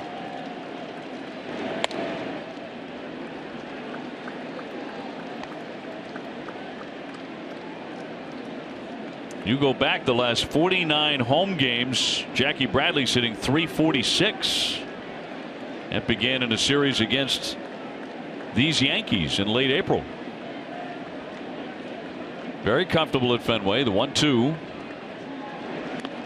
Got a piece of it. Right on top of that slider again. That time just getting a piece of it, as Dave mentioned, and gives himself another chance. See the catch of Sanchez. He wanted that ball down low, lower than what it actually was. Travis Shaw hoping to bat in this inning. He's on deck. Red Sox have taken the lead 2-1 against big Michael Pineda. This will be his 73rd pitch. You see a big sequence of signs going down. Of course, the man at second base, and they'll use multiple signs to try to confuse the man at second base. 1-2. He wouldn't chase it. 2-2 on Jackie Bradley. Talk about those signs too. You got to keep changing them up, because if you stay with the same sequence, there eventually, for a guy that's been out there a long time, can pick them up. So a lot of times you'll see in the middle of an at bat, change the signs. That little sign right there to the helmet, maybe that we are changing the signs.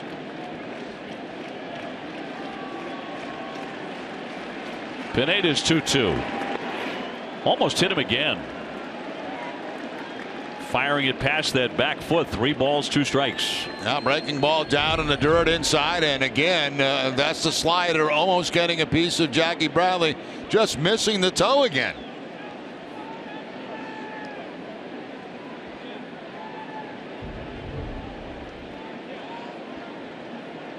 Gregorius, the shortstop, part of that conversation. I think a lot of it is Hanley's been out there a long time, so they may be changing up again, and infielders want to know what sign they're using, obviously, because that gives them an extra jump. Breaking ball, they'll be sliding to the left. Fastballs, they'll stay straight. Full count on Bradley.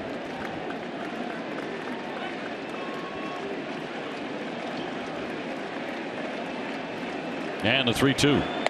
He walked him. So you wonder if Pineda is starting to wear down a little bit. He's the size of a lineman. Yeah. 6'7", 260, and a very hot night. Yeah, that's a concern going into the game for both starting pitchers. Joe Girardi may be noticing that and going to the phone to his bullpen. Has allowed 3 base runners in this inning. David Ortiz scalded a line drive that was caught by the center fielder Jacoby Ellsbury.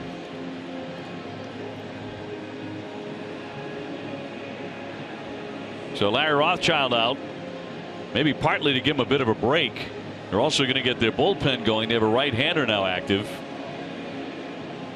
Red Sox have taken the 2-1 lead here in the 5th. Here's his pitching line. It's brought to you by your Eastern Lexus dealers. He's now walked a couple of minutes, 75 pitches and 52 for strikes. Luis Cessa now throwing into the bullpen. A couple of roster moves made by the Yankees today. Get more pitching.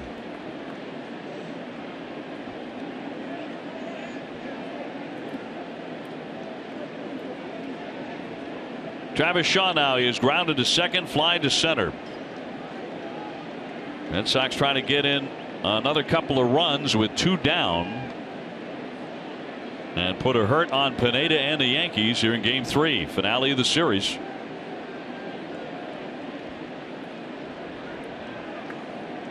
And the first one to Travis is taken for strike 1.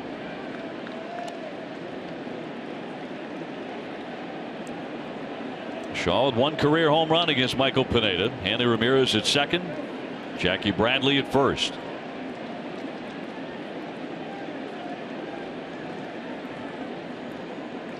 Pineda lifetime 4-5 against the Red Sox, an ERA near 5. And again making a batter skip to get out of the way. He's really been overthrowing that slider in this inning, and Sanchez, the catcher, has been very, very busy having to knock those sliders down. Another one buried down and in and almost hitting the foot of Travis Shaw. Well, maybe another sign for Pineda. He has uncorked 23 pitches in this inning. That's the most of any inning tonight. So his longest frame is 1-1. Got a piece of that one. Came after him with a 96-mile-an-hour fastball, and Travis could not straighten it out. Brock Holt would be next.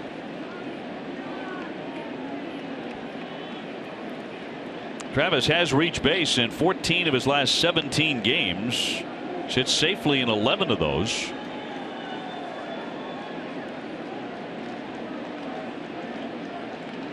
Behind in the count 1-2, and here it comes.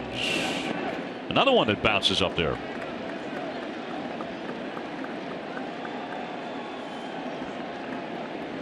That didn't look like a slider that time. That looked like either a split-fingered fastball or a changeup that he bounced, and another good play by Sanchez. He's made a lot of them this inning. Follow Red Sox baseball live with the MLB.com at Bat app. Stay up to the moment with game day, live game video, and more. Download MLB.com at Bat, the #1 app for live baseball, on your smartphone and tablet today. Let's see if Sanchez even puts down a sign. They had a conversation.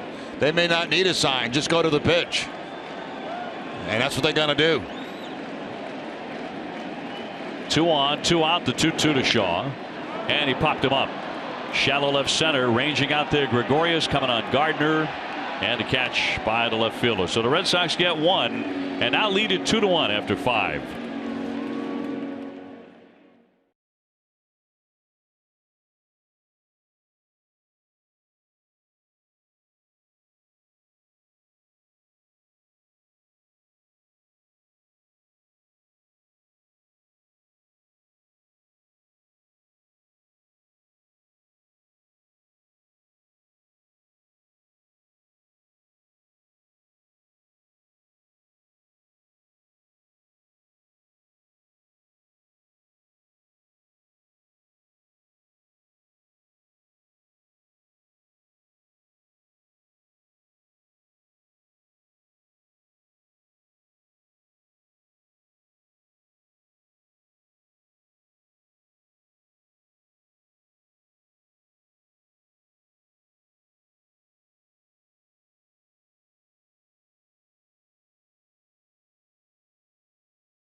I don't say somebody say no.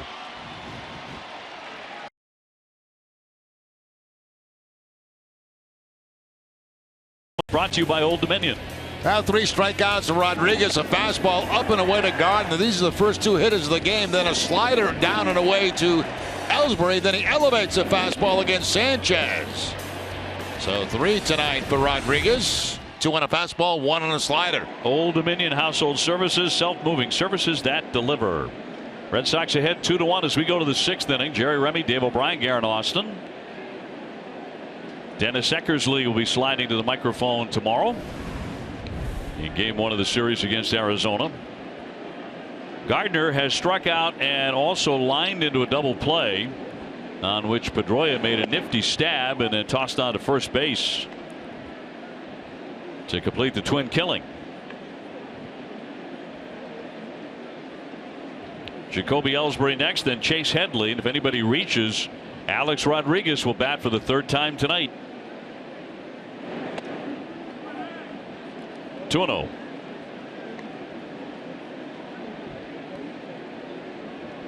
Brett Gardner was a member of one World Series team that the Yankees have had with A-Rod. That was 2009 when he beat the Phillies. Gardner went 0 for 10 in that World Series.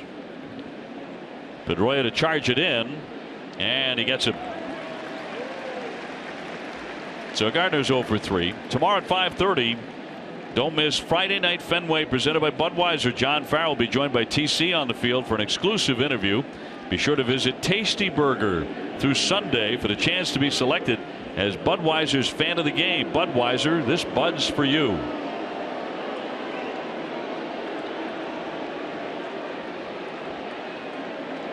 Jacoby has struck out and flied to left, 0 for 2.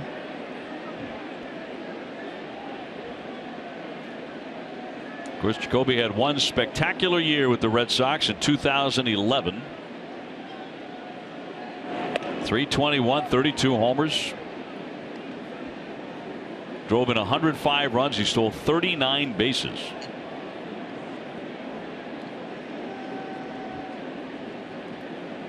Right now it stands out a bit like a Brady Anderson year as he tried to hold up, but that's a swing and a miss. Remember Brady Anderson one year with the Orioles hit 50 home runs and drove in 110 runs. It's 1996. Yeah, Jacoby hasn't come close to those numbers since leaving the Red Sox. Yeah, Anderson hit 18 the following year, a cut and a miss, and never more than 24 again. But Ellsbury was a key in 2013 in that World Series run. Hit almost 300, stole 52 bases. Very important guy that year. The 1-2. Chase Headley on deck.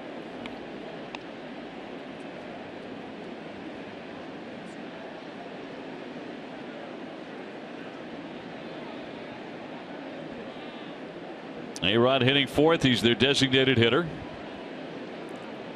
2-2 coming. He missed the corner.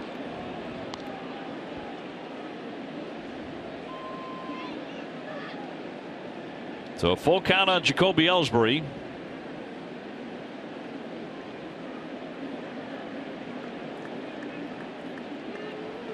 Rodriguez firing in, and that is in there for strike 3, right on the edge of the plate to strike him out. Ellsbury didn't like it, but a good pitch by Rodriguez, going away from Ellsbury this time. It was supposed to be a fastball in. He overthrows it a little bit, but what a nice job by Sandy Leon behind the plate. You see him turn that glove toward the pitcher. That's what you call framing a pitch. And Ellsbury can't believe it. Just shakes his head. Headley taking the ball. He's lined hard to short and also flied to left, 0 for 2. Managers like it when you say nice presentation. Yeah, well, whatever. It was nice. The 1-0 down in the dirt. The framing stuff, they're like, well, please don't say that because it sounds like someone's getting away with something, with fooling the umpire. That's exactly what it is. It's a frame job. Well, I'm going to continue to call it framing. And once in a while, I'll throw in a nice presentation. Gotcha. Keep somebody happy. He 2-0. vicious rip there by Headley, who does have power. He's hit 10 home runs. Red Sox in the lead 2-1 in the 6th. Nice presentation to me is when you go to an expensive restaurant and they bring you this beautiful food that wouldn't fill up a bird. Bounding ball, the shortstop. Bogart's on the way, so you and I are not going to a French restaurant anytime soon together. We're going for the steak. Red Sox in front 2-1.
Program. It's how Dunkin' Donuts shows big time appreciation to loyal fans with great offers and perks like a free beverage when you join, another on your birthday.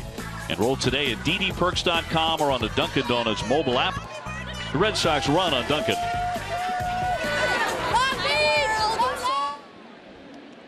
Last half of the 6th inning, Holt, Leon, and Benintendi, the hitters against Pineda, who struggled in the 5th inning. He allowed a single to Bogarts, a double to Ramirez, and he walked Jackie Bradley, eventually getting out of that with a fly ball by Travis Shaw. But the Red Sox did get the run to put them in front.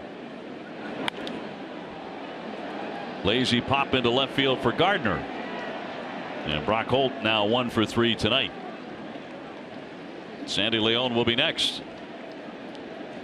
Tonight, after Red Sox coverage on NESN Sports Today, we have highlights and a complete recap of the Patriots' first preseason game against the Saints. As tonight, after Red Sox coverage on NESN Sports Today, presented by People's United Bank. So a busy sports night with the Pats playing, Red Sox playing here against the Yankees, and of course the Olympics. Jerry has been keeping up very closely with the swimming, all the gold medals coming out of the pool. I'm actually watching whatever I can when I get home from Red Sox games. And last night, I don't know what I was watching by the time we got out of here last night. About 1 o'clock in the morning. Yeah. By the time he got home, slicer foul. Leon is doubled, and he's also beaten out an infield hit, which actually went to right field. Second baseman with the throw, not in time. He's 2 for 2.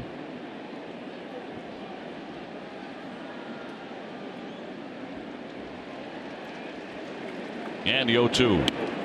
And a jackknife and backpedal out of there. Started that slider on the inside part of the plate and just continued to carry toward Sandy Leon, almost hitting him. The rookie on deck. And lately, Pineda's been very hard to hit. He's made 11 straight starts, allowing 6 hits or less, but the Red Sox have 8 off him tonight.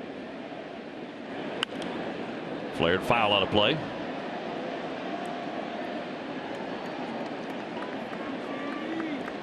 Another strong effort so far tonight by Eduardo Rodriguez against the Yankees. He is 4-1 against them lifetime in 5 starts. You'd like a little bit more wiggle room. Here comes the 1-2. All even on Sandy.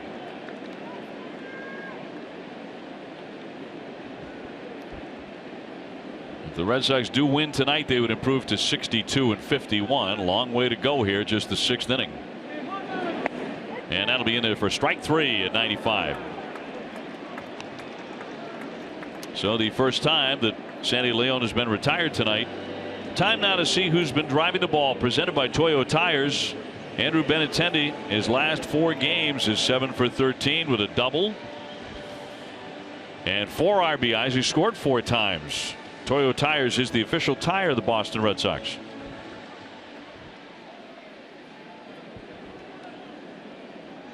Andrew can run too. He's hitless tonight with a strikeout and a ground ball back to Pineda.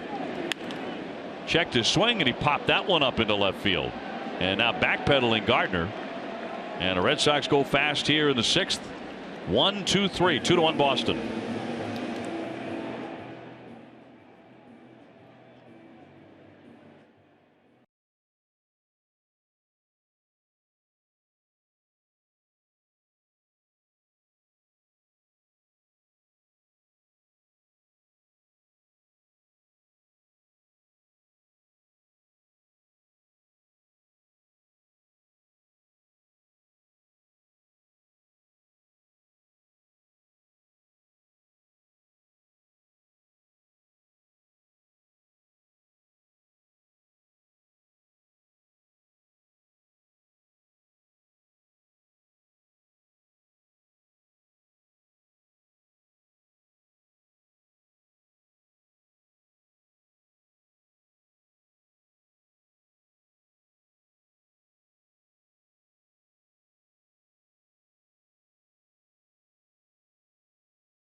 Results of our Dunkin' Donuts poll question. Will Alex Rodriguez play another game after tomorrow?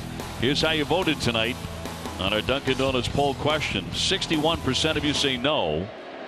And here he bats for the 3rd time. He has popped to 2nd on 2 occasions. And of course accused of using PEDs. He denied later, admitting using performance enhancing drugs. And then he used again. Suspended for an entire season in 2014 by Major League Baseball. So it is a complicated legacy, to say the least, Jerry. Well, one of the most talented players I have ever seen play the game of baseball, and I'm talking about when he came to the big leagues as a shortstop. He could do everything. He could run. He had a tremendous throwing arm. A very good shortstop. He had power and he could hit for average. He did it all. Despised by the opposition. I have no idea how his teammates feel about him, but all tainted. So he leaves behind a deeply tarnished legacy. Tremendous talent, flawed judgment. Ground ball foul off third base.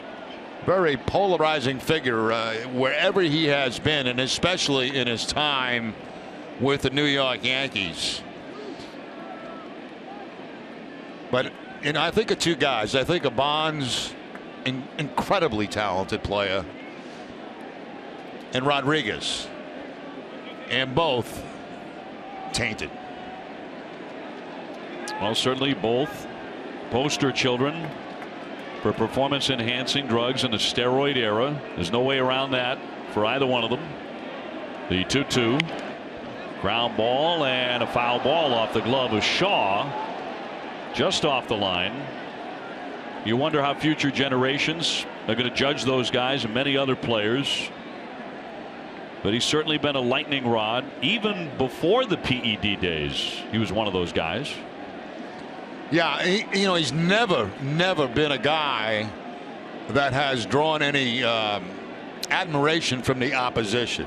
And I can speak for Red Sox teams. I've been here since he started his career. He's never been a popular player, obviously, and I'm sure that's the case around baseball. Now, I don't know what kind of teammate he is. He's never been on a club that I've covered. Rodriguez with a 2-2 on the way. High and tight. Of course, involved in that infamous brawl with the Red Sox and Jason Varitek. He was almost teammates with Jason Varitek. Slapped the ball out of Bronson Arroyo's glove in the American League Championship Series. And signed the richest contract in Major League history. Yeah, a little bit complicated. 3-2 on the way. And down he goes. That's how you have to throw Rodriguez now, is, elevate fastballs. Listen to the crowd.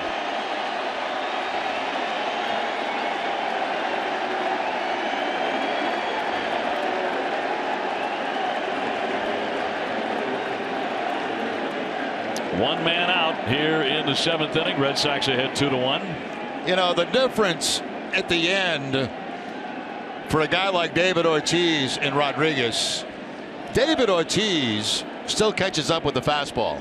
Rodriguez doesn't. Castro now, twice he's flied out, once to left, once to center. And that goes back to our poll question. Will he play for someone else after he hangs him up initially with the Yankees on Friday? You and I both thought, for many different reasons, no other general manager would take a chance with him. And the biggest thing is, he's just not a real good player anymore. Yeah, and what is the benefit? I mean, is he going to fill houses now? I don't think so. The 2-0. Down on a knee he goes with a swing and miss. Obviously his best days well behind him. And is this the kind of guy that you want to pay money to watch play now? And I think the answer to that is no. Couldn't agree more. 2-1 in there for a strike on Castro.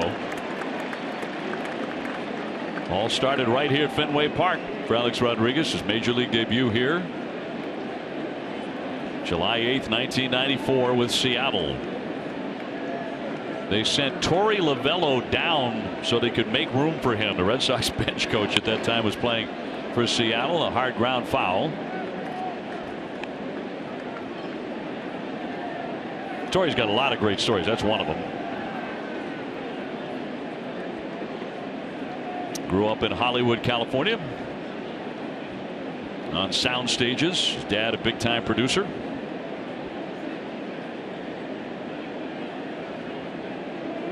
Bases empty, one down. Red Sox with a 2-1 lead. Rodriguez has been good again against the Yankees. He has allowed them only 3 hits. Solo home run by Romine in the 3rd inning, the only damage.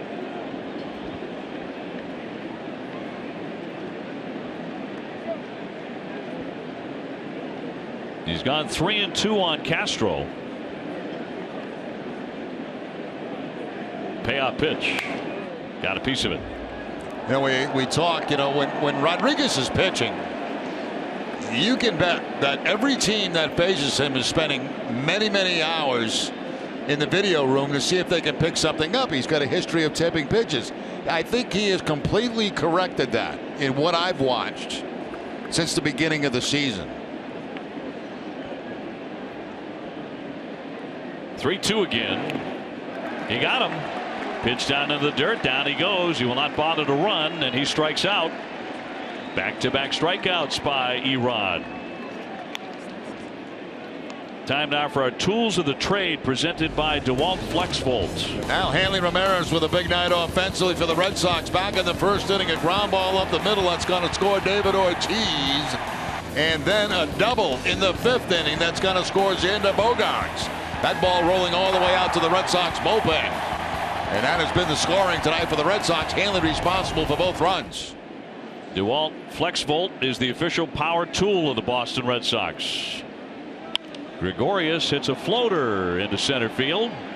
Jackie Bradley right there. One of the best innings of the ball game for Erod. He gets him 1-2-3.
Red Sox baseball in NESN is brought to you by Southwest Airlines. Transparency, low fares, and nothing to hide. Red Sox in front 2-1 over the Yankees, trying to take the series. And this is Luis Cessa just coming out of their bullpen. Just brought him up from the minor leagues today. Called to the bullpen, brought to you by Kia. So we get a look at him for the first time. And he will take on the top of the Sox order. Those are his numbers at AAA, a .303 earned run average. 69 strikeouts in 77 1/3. Dustin Pedroia 1 for 3 tonight with a double, slammed against the left field wall.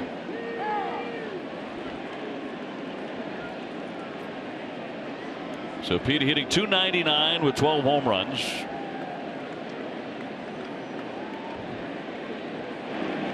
He is now 6 doubles away from catching Jim Rice for 7th all time on the Red Sox list. So he's moving up these lists now. Yeah, you spend some time and you build up numbers if you're a good player, and that's certainly what Pedroia has done. 0-2, and he wouldn't chase it.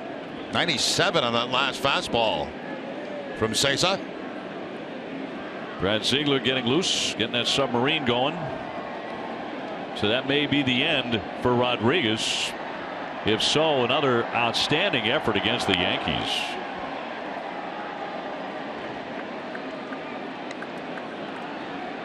They will not look forward to seeing him again. It's amazing how there are certain teams out there you do well against, and certainly the Yankees are a club that Rodriguez has had a lot of success against.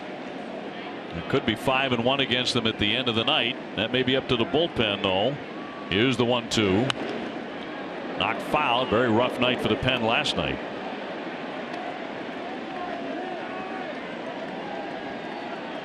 Tight one here in the bottom of the 7th. 2-1 Boston.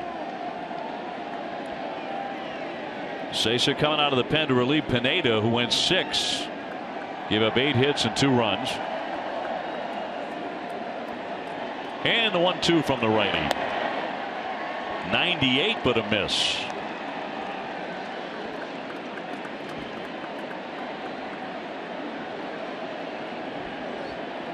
Xander Bogaerts the on-deck hitter, and then David Ortiz. And Cesar with a 2-2. On a bounce, it gets to Romine. He'll take it to the base for the out. One man gone. Iced coffee season is in high gear. Don't overpay for your iced coffee. Get a large iced coffee at Cumberland Farms for only 99 cents every day, anytime.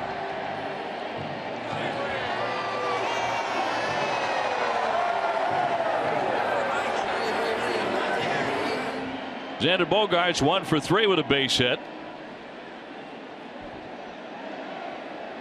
He singled to right field, which is where so many of his hits the last couple of years have gone, though not many lately. He checked his swing. First base umpire Bill Miller agreed, and the count 1-0. Now the good thing last time up is Bogaerts took a breaking ball and put it to the opposite field for a base hit. That's a good sign that he's staying back on it and thinking the other way. The 1-0. Bloop foul out of play. And even with the recent skid, he's still third in the majors with 145 hits. And I can tell you this, as Poppy waits on deck, that being around Xander as much as we are, like the 11-game road trip, he still wore a big smile on his face every day.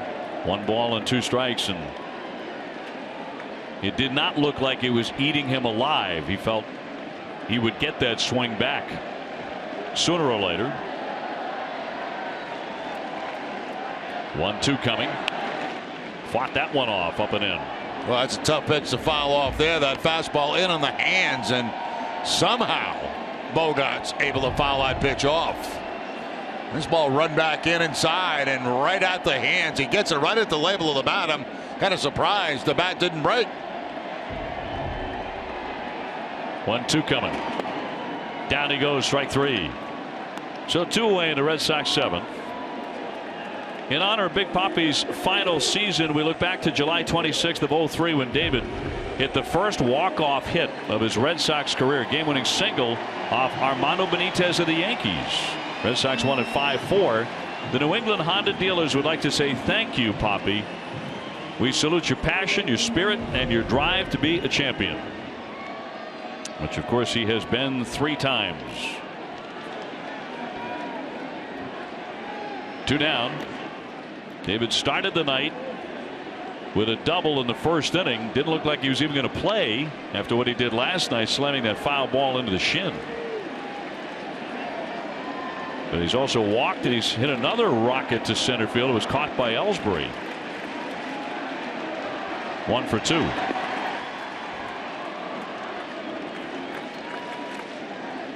Red Sox leading 2-1 in the 7th. Ziegler continues to warm in the bullpen. Looks like he's ready to come in. And after 7 standout innings by Rodriguez. A strike. Cut fastball a lot of time on the or actually a curveball a lot of time on the 2-0 count to Ortiz. Has not seen a fastball yet. 2-1. A strike.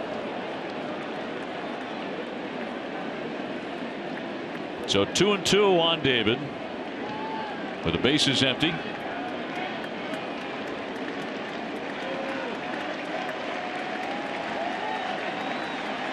And now Ortiz tires are waiting and steps out. Shuck off 3 signs that time. Looked like he wanted to throw the changeup. Now there'll be a new sequence.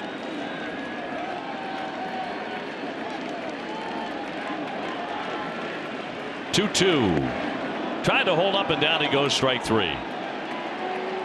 Red Sox go in order, and we move to the 8th, and Ziegler's coming on.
To you by Southwest Airlines. Transparency, low fares, nothing to hide.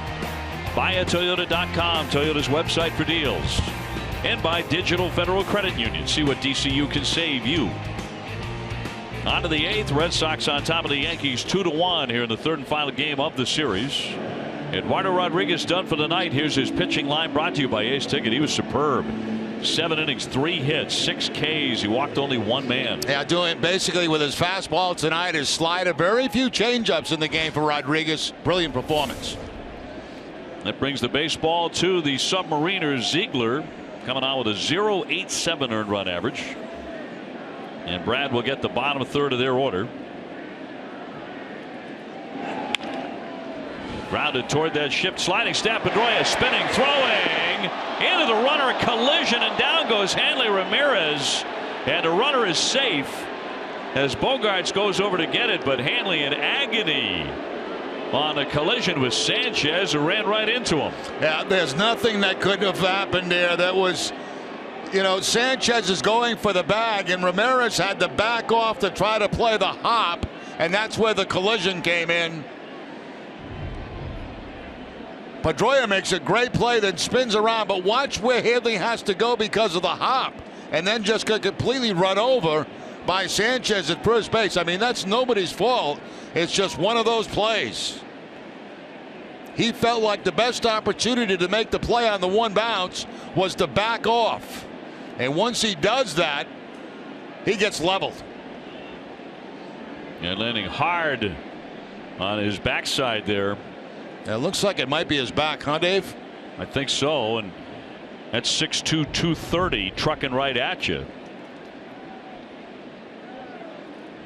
And Hanley on his side, appearing to be in significant pain here. The Red Sox with a 2-1 lead. That is going to be a base hit for Sanchez to start the 8th inning. Pedroia made a wonderful play. Hanley really paying the price as he is slow to rise, but on his feet.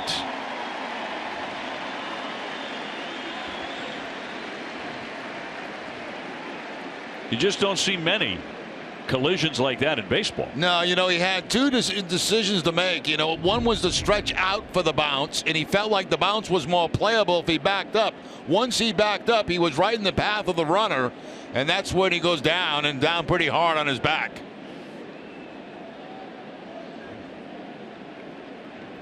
I wonder if that was the tailbone. And yelling out in pain, but now beginning to walk a little bit.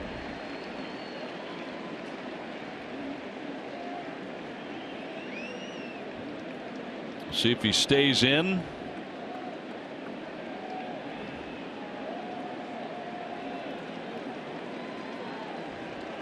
Yankees about to send up a pinch hitter in Mark Teixeira. And Hanley's going to remain in the contest. He took a shot, but he's going to hang in there. Sanchez on with a single. And Teixeira now being announced as the pinch hitter for Romine. Romine homered back in the 3rd inning and walked in the 5th inning, but it's Teixeira to hit for him, hitting 198 with 10 homers. Dustin Pedroia in the shift was over on the left side of second base. Yeah, and he had to spin around the other way to make that throw. Hard to get a lot on that throw. First pitch wide, ball 1 on Teixeira. And like A-Rod, Teixeira's career comes to an end this year. Unlike A-Rod, Teixeira will play the season to its conclusion. The 1-0, a strike. Red Sox 2, Yankees 1. We're in the 8th inning. Now, to me, this is a dangerous matchup because Ziegler, a sinker ball pitcher, the ball is usually low in the zone, and Teixeira, a very good low ball hitter. Red Sox looking to turn 2. A wave and a miss on a big cut by Teixeira. Yeah, he fooled him that time with a changeup from underneath. I'll tell you, it's going to be hard to throw a changeup from that angle. It's almost like you're bowling. 1-2. Got him. He struck him out. Down goes Teixeira. Time for a game break now, brought to you by Jordan's, the furniture store in the Boston Red Sox. Here's our man TC.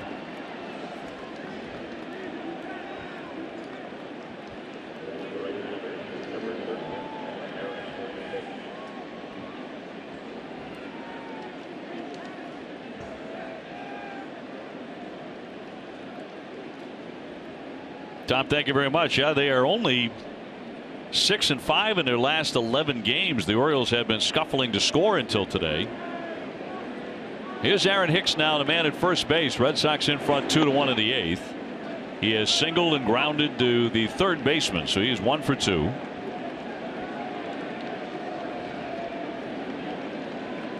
This one in the hands of the bullpens after Rodriguez went 7 outstanding innings for Boston.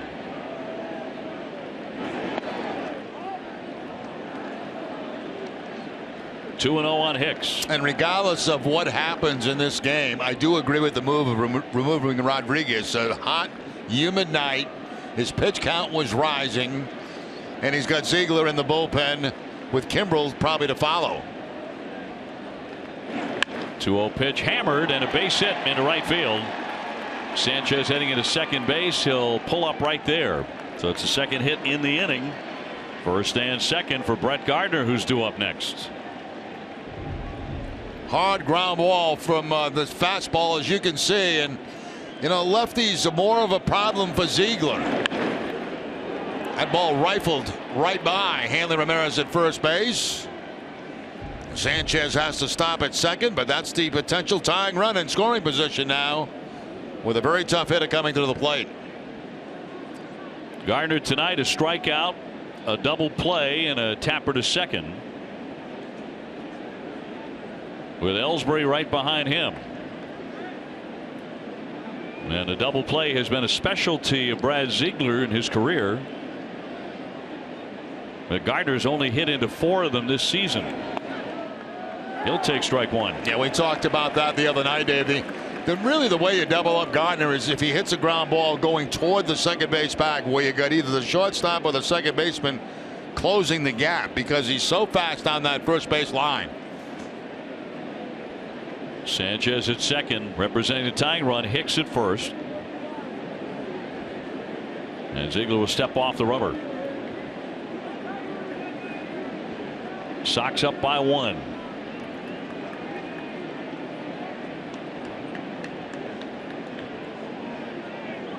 The 0-1 to the lefty hitter, and a line shot base hit into center field.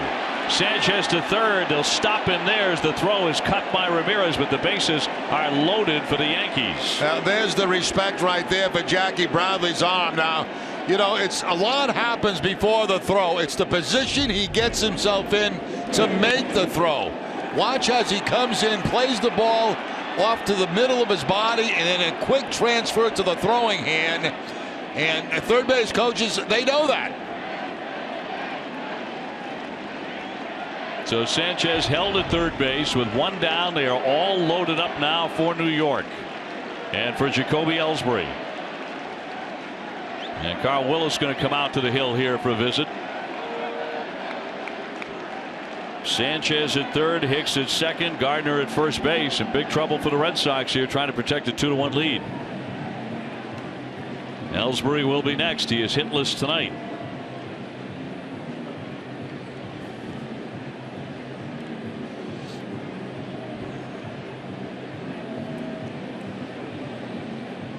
And the Red Sox will get Matt Barnes going in the pen.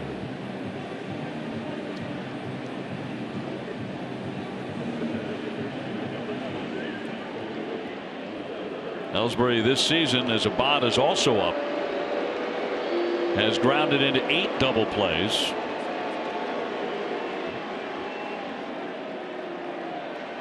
Jacoby has struck out, flied to left, and struck out again. Last time called out on strikes.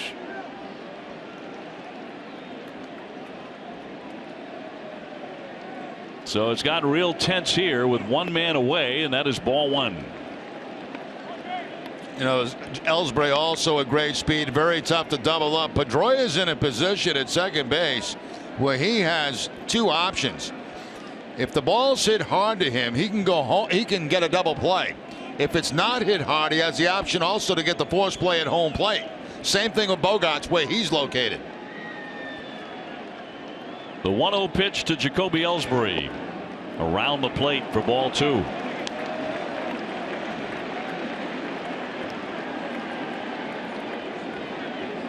They're all loaded up here in the 8th inning for the Yankees. Red Sox ahead 2-1.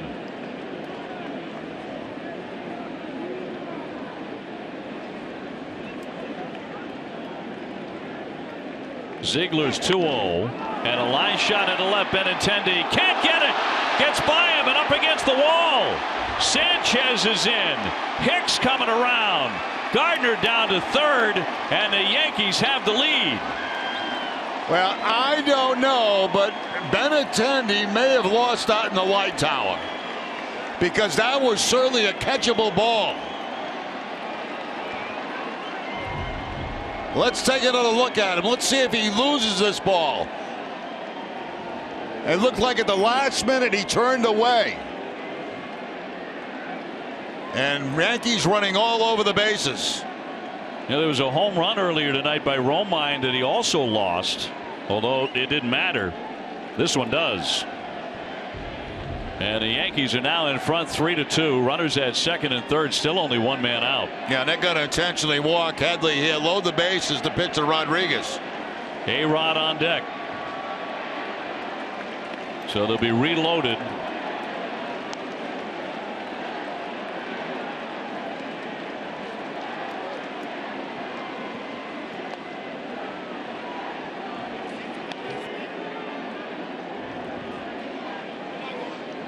So they will charge an error on Benintendi. I'll take another look at it. I believe, and I could be wrong, but if you watch him right at the last second, it looks to me like he lost that ball in the light tower. It's a line drive. Those are the kind you lose. You see him turn away right at the end. It's almost like he, he's the only one that can answer that after the game. But by his reaction, I got to believe that's what happened, because that was certainly a catchable ball. Now the run would have scored to tie the ball game up. So the bases are all loaded up for Alex Rodriguez, who is 0 for 3 in his last trip to Fenway. A strikeout and 2 pop-ups.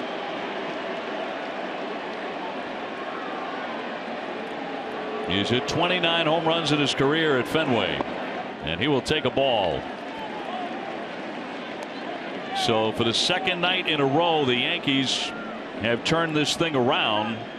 They did it last night, trailing 4-1, wound up winning 9-4. Now hit 3-2 after trailing for many innings.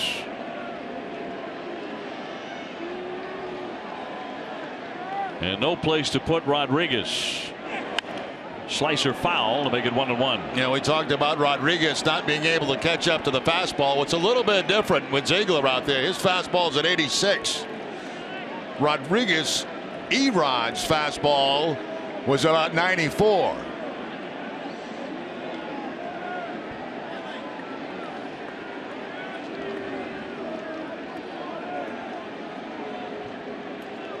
And a 1-1 pitch. Down and in for a ball.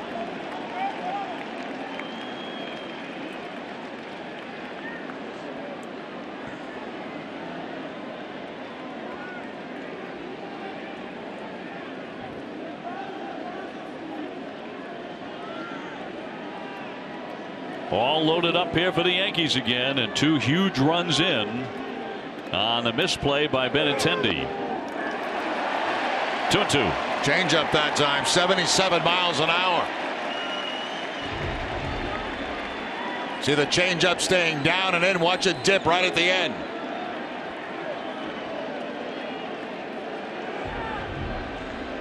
Rodriguez owns the all-time record for grand slams, 25. Ziegler trying to get him. Little dribbler. Leon to go to first base and got him there as Gardner comes in to score, and the Yankees lead it 4-2. So A-Rod picks up an RBI even though he barely made contact. Enough to get in Brett Gardner to make it a 2-run lead.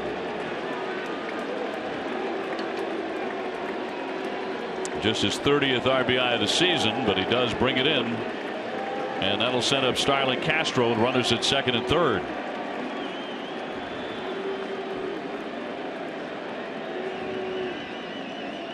On the night, he's gone 0 for 3 with 2 flyouts and a strikeout. So Ziegler allowing 3 hits in the inning. And a line shot that got past Benintendi.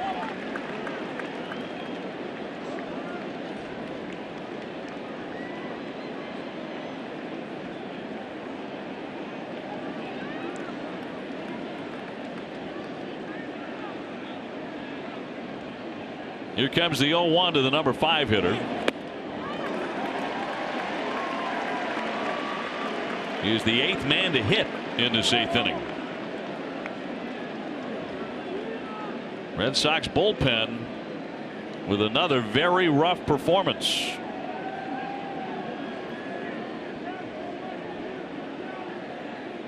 Ziegler usually very reliable. Here's the 0-2, and he got him. He struck him out, but the Yankees scored 3 times in the 8th and now lead it 4-2 here at Fenway.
Sox are suddenly down 4-2. Hanley Ramirez was due to lead off, and he's had a very good night at the plate with a run-scoring single and a run-scoring double. But he took that hit from Sanchez. He was knocked on his back. And even though he finished out the inning defensively, he will not be able to hit.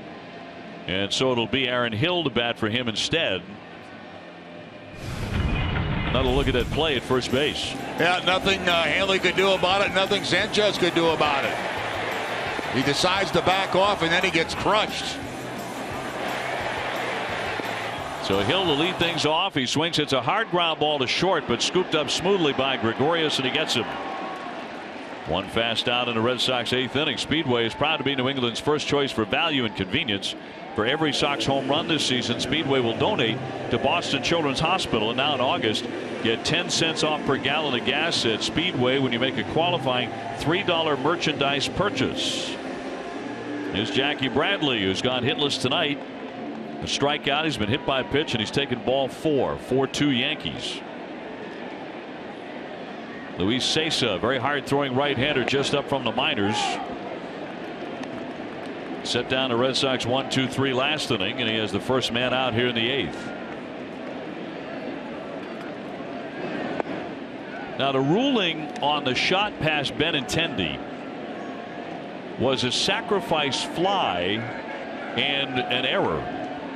I have a feeling that's going to change. You think it should be a hit? I think it should be, because I just don't think he saw it. If we have a close-up of it, you're going to see him at the last second turn away, and I'm very, very confident he lost that ball in the light tower.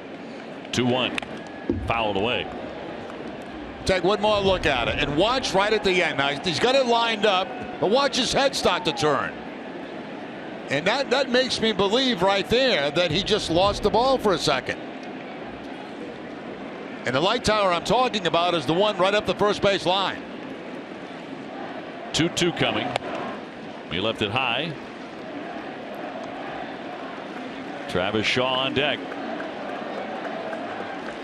That comes into play on line drives, not fly balls, but line drives. 3-2 pitch.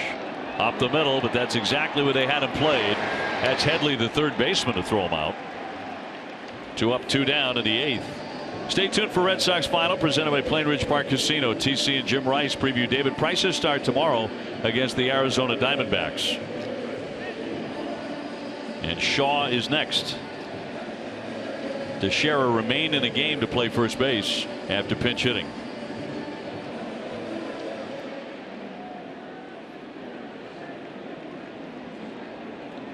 Shaw tonight, a grounder to second, a fly to center, fly to left. Red Sox are down by 2.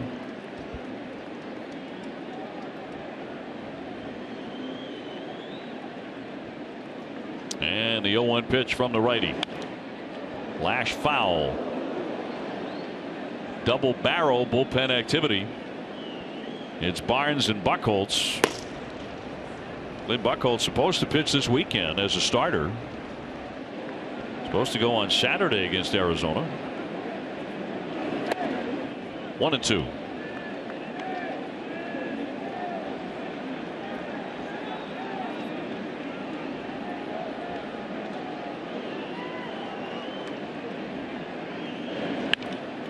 High fly to center field, pretty well hit, but Ellsbury's back there, short of the track to make the catch. Sox go 1-2-3, 4-2. The Yankees lead as we go to the 9th.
Baseball in Nesson is brought to you by Southwest Airlines. Transparency, low fares, and nothing to hide.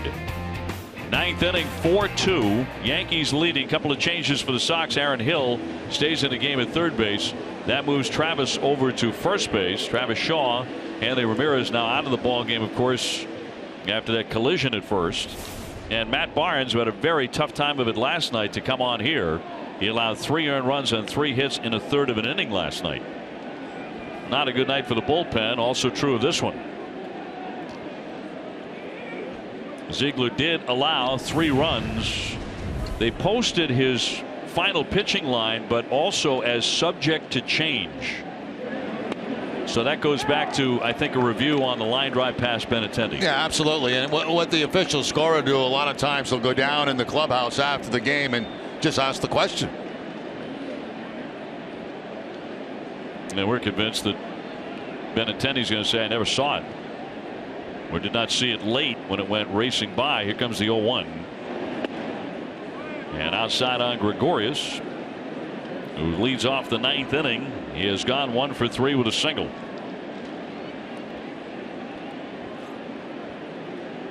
Eduardo Rodriguez pitched awfully well, and he will have no decision. 7 innings, 3 hits, 1 run for the Red Sox. He struck out 6. And a roller off his foot as he goes down in a heap. Boy, we've seen that an awful lot in this 3-game series. Guys fouling pitches off their feet or their shins. Yeah, once again, and we see it mostly on breaking pitches. Cut fastballs, curveballs, sliders. That's why you see so many players wearing those guards around their shin and ankles.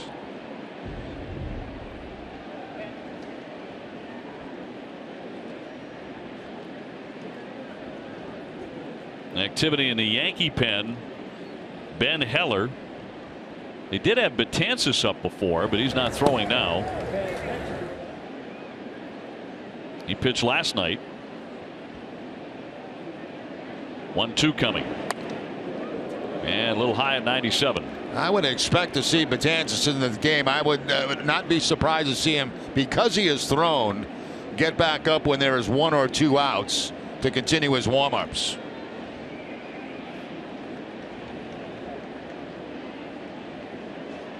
Sitting next to Tommy Lane at the moment. Here comes the 2-2 to Gregorius, and he blew him away at 96. He strikes him out. 1 gone for the Yankees in the 9th. Tomorrow at 6, don't miss Red Sox first pitch, presented by Joseph Abboud, available at Men's Warehouse. Rick Porcello will join TC and Steve Lyons live on Yawkey Way. Joseph in the house, looking for a rally. Rick Porcello to pitch on Sunday, going after his 16th win.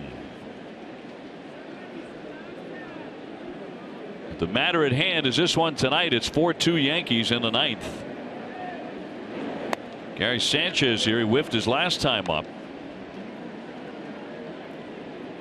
Red Sox have due up in the bottom of the 9th inning. Holt, Leon, and Benintendi.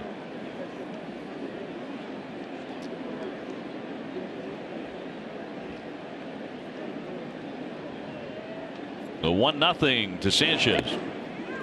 87 miles an hour. That slider fooled him.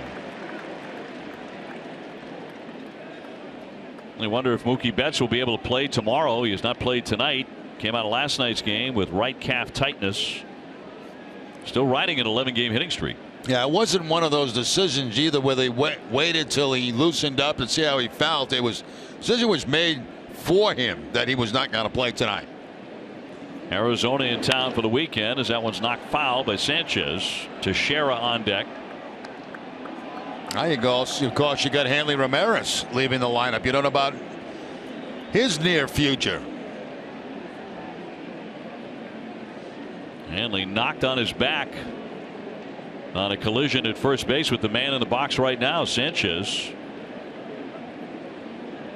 who is a big catcher.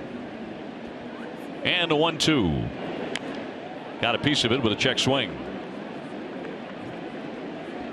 Hanley did stay in the game defensively, but was removed for the pinch hitter Hill, who has also remained in the game at third base.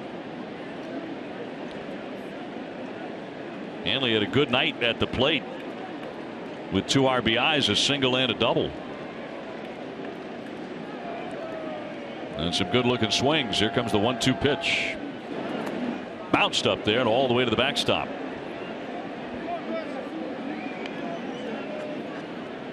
Red Sox behind 4-2 ninth inning.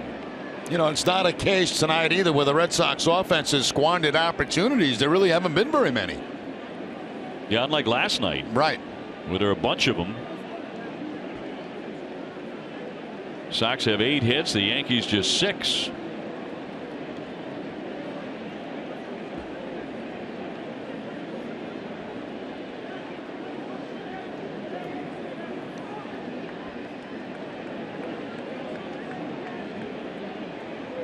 The 2-2 from Barnes.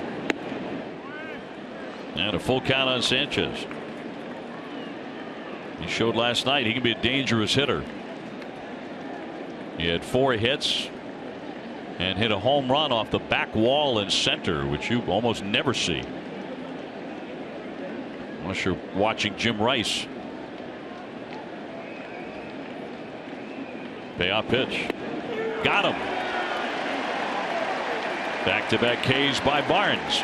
That looked like a slider that time for Barnes to pick up the strikeout. So he's got a strikeout on a fastball, and now, well, a little bit more of a cut fastball that time to pick up the strikeout.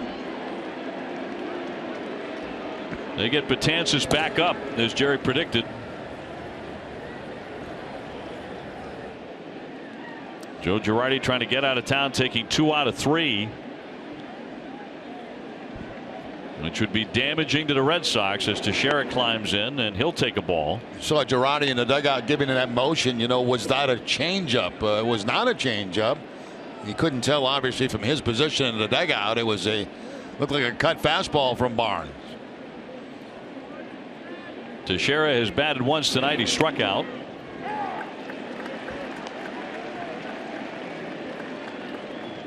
His career coming to an end. He has won a World Series ring, 5 Gold Gloves. He's always been a superb defensive first baseman. Drove in 144 runs one year, 2005 with Texas. He went 1-2 the count. His best year with the Yankees was 09 when he hit 39 homers and drove in 122. But he's hanging him up at the end of this season. Crowd wants another strikeout. And they get it. 1-2-3 as he strikes out the side, but the Red Sox are down 4-2. Betances, the flamethrower, coming on. Red Sox trying to rally.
Six, allowing 2 earned runs.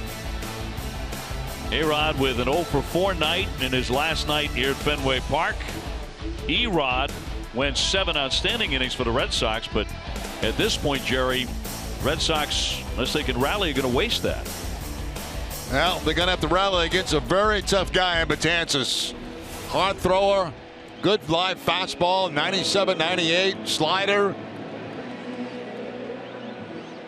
He'll get Holt, Leon, Benintendi, the scheduled batters here in the last half of the 9th inning. This year for the Yankees, Betances has moved from a 7th inning guy to a closer. Red Sox have not had a hit since the 5th inning. In fact, have not had a base runner since the 5th inning.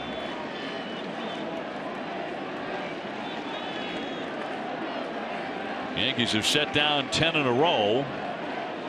Holt trying to change that. Brock's gone 1 for 3 with a 4th inning single.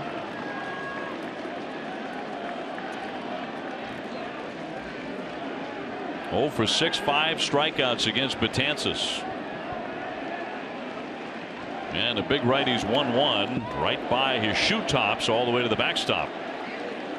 That's very similar to the pitch that Ortiz fouled off last night off the shin. David got right back into the lineup rather amazingly tonight and doubled in his first trip and scored a run.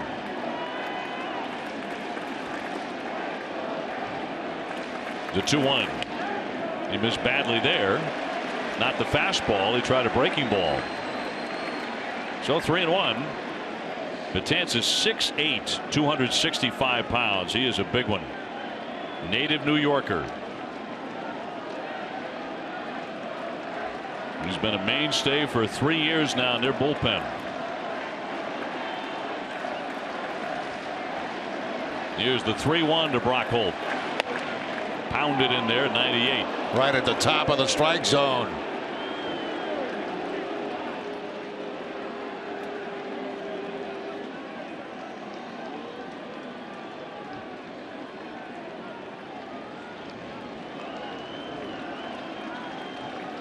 Now the 3-2 to Brock Holt.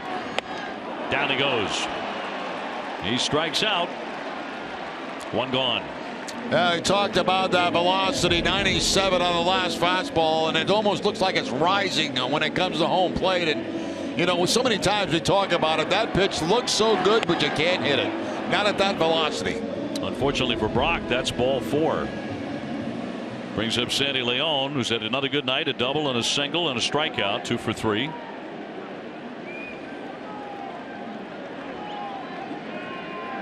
Red Sox have had a catcher go deep against Betances this season. That one rocketed for a hit. Maybe extra bases down the line. Leon wants 2.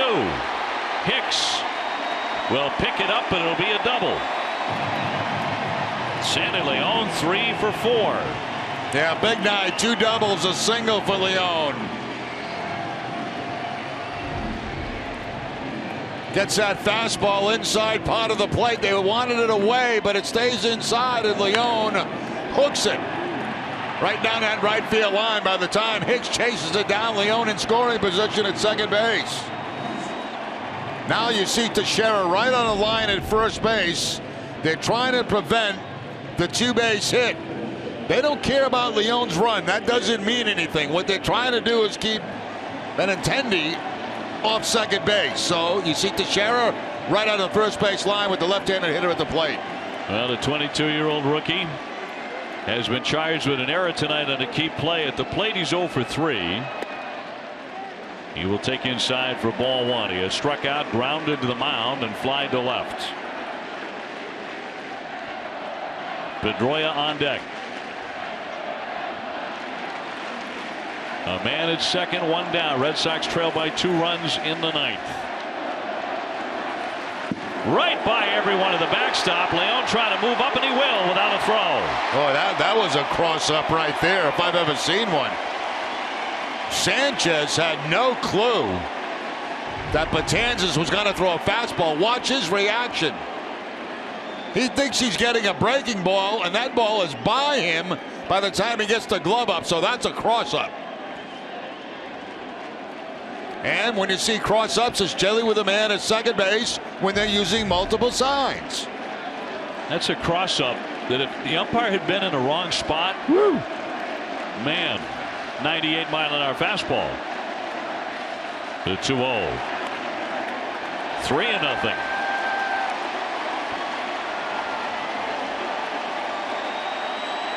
You know, it sounds strange, but the way Betances is throwing right now, I'd almost make Benintendi take 2 strikes. Crowd trying to be a factor here tonight. The 3-0 pitch. Right through there. I wouldn't be hesitant to put the take sign on again. Make him throw as many pitches as possible. Kimbrel up in the pen. Leone at third.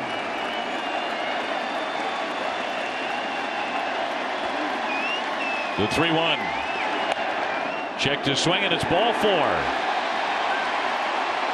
That could have been called a strike. Benintendi got the call, and they're on the corners for Dustin Pedroia. Well, I don't know if the take sign was on, but it was a very good take by Benintendi. Now, the way he started after it, though, looks like he had the green light on the 3-1 count.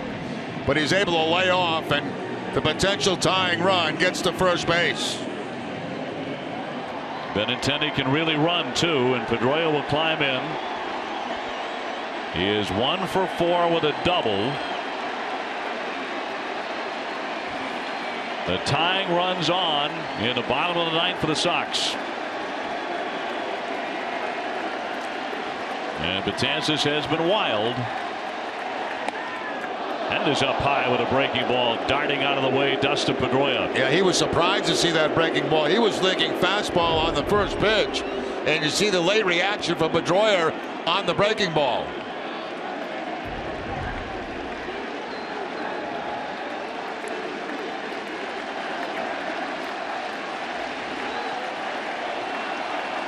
The 1-0 pitch. A better breaking ball across for a strike. That evens the count on Dustin. 1 ball, 1 strike, 1 out. Leone at third, Benintendi at first. Pedroia looking for his first career hit against this right-hander.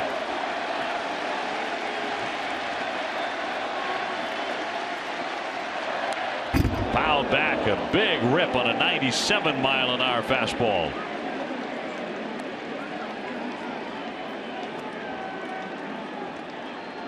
Bogarts would be next. Now they're going to have a discussion and see exactly what they want to do with Pedroia with 2 strikes on him. And Betances making the call.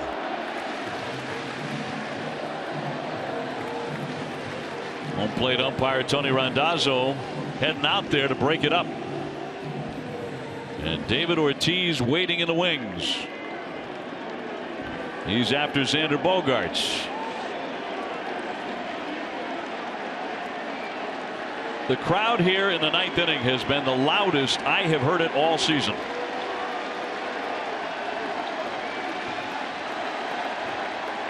The 1-2. Got him. He strikes out Dustin Pedroia with the curveball, and there are 2 away. Well, a lot of breaking balls to Pedroia and not at bat. And that curveball completely fooling Dustin. So it falls to Xander Bogaerts, who had been in a slump. We'll see if he's out of it. He did single in the 5th inning. He's 1 for 4 tonight. 4-2 Yankees. In the bottom of the 9th, runners at first and third for the Red Sox.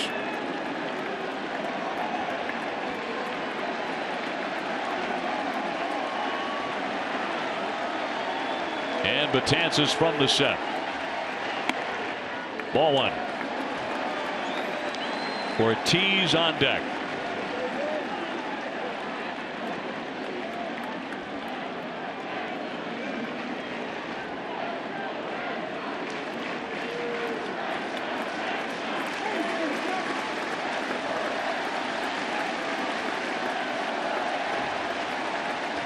Here's the 1-0. Ball 2.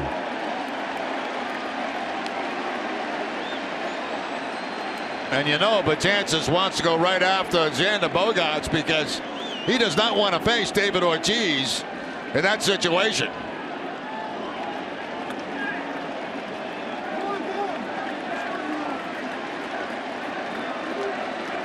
Can Bogaerts get the inning to Big Papi? Went back to the breaking ball and in there for a strike. Now that was a surprise. A 2-0 breaking ball for Betances. And a good one to the outside corner. It's been more reliable than his fastball. He has 2 strikeouts in the inning.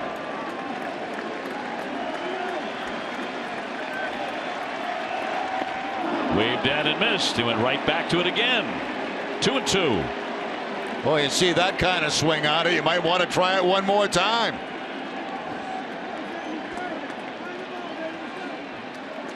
Red Sox putting 2 men on here in the bottom of the 9th inning to give themselves some hope. But now with 2 down, it's 2-2.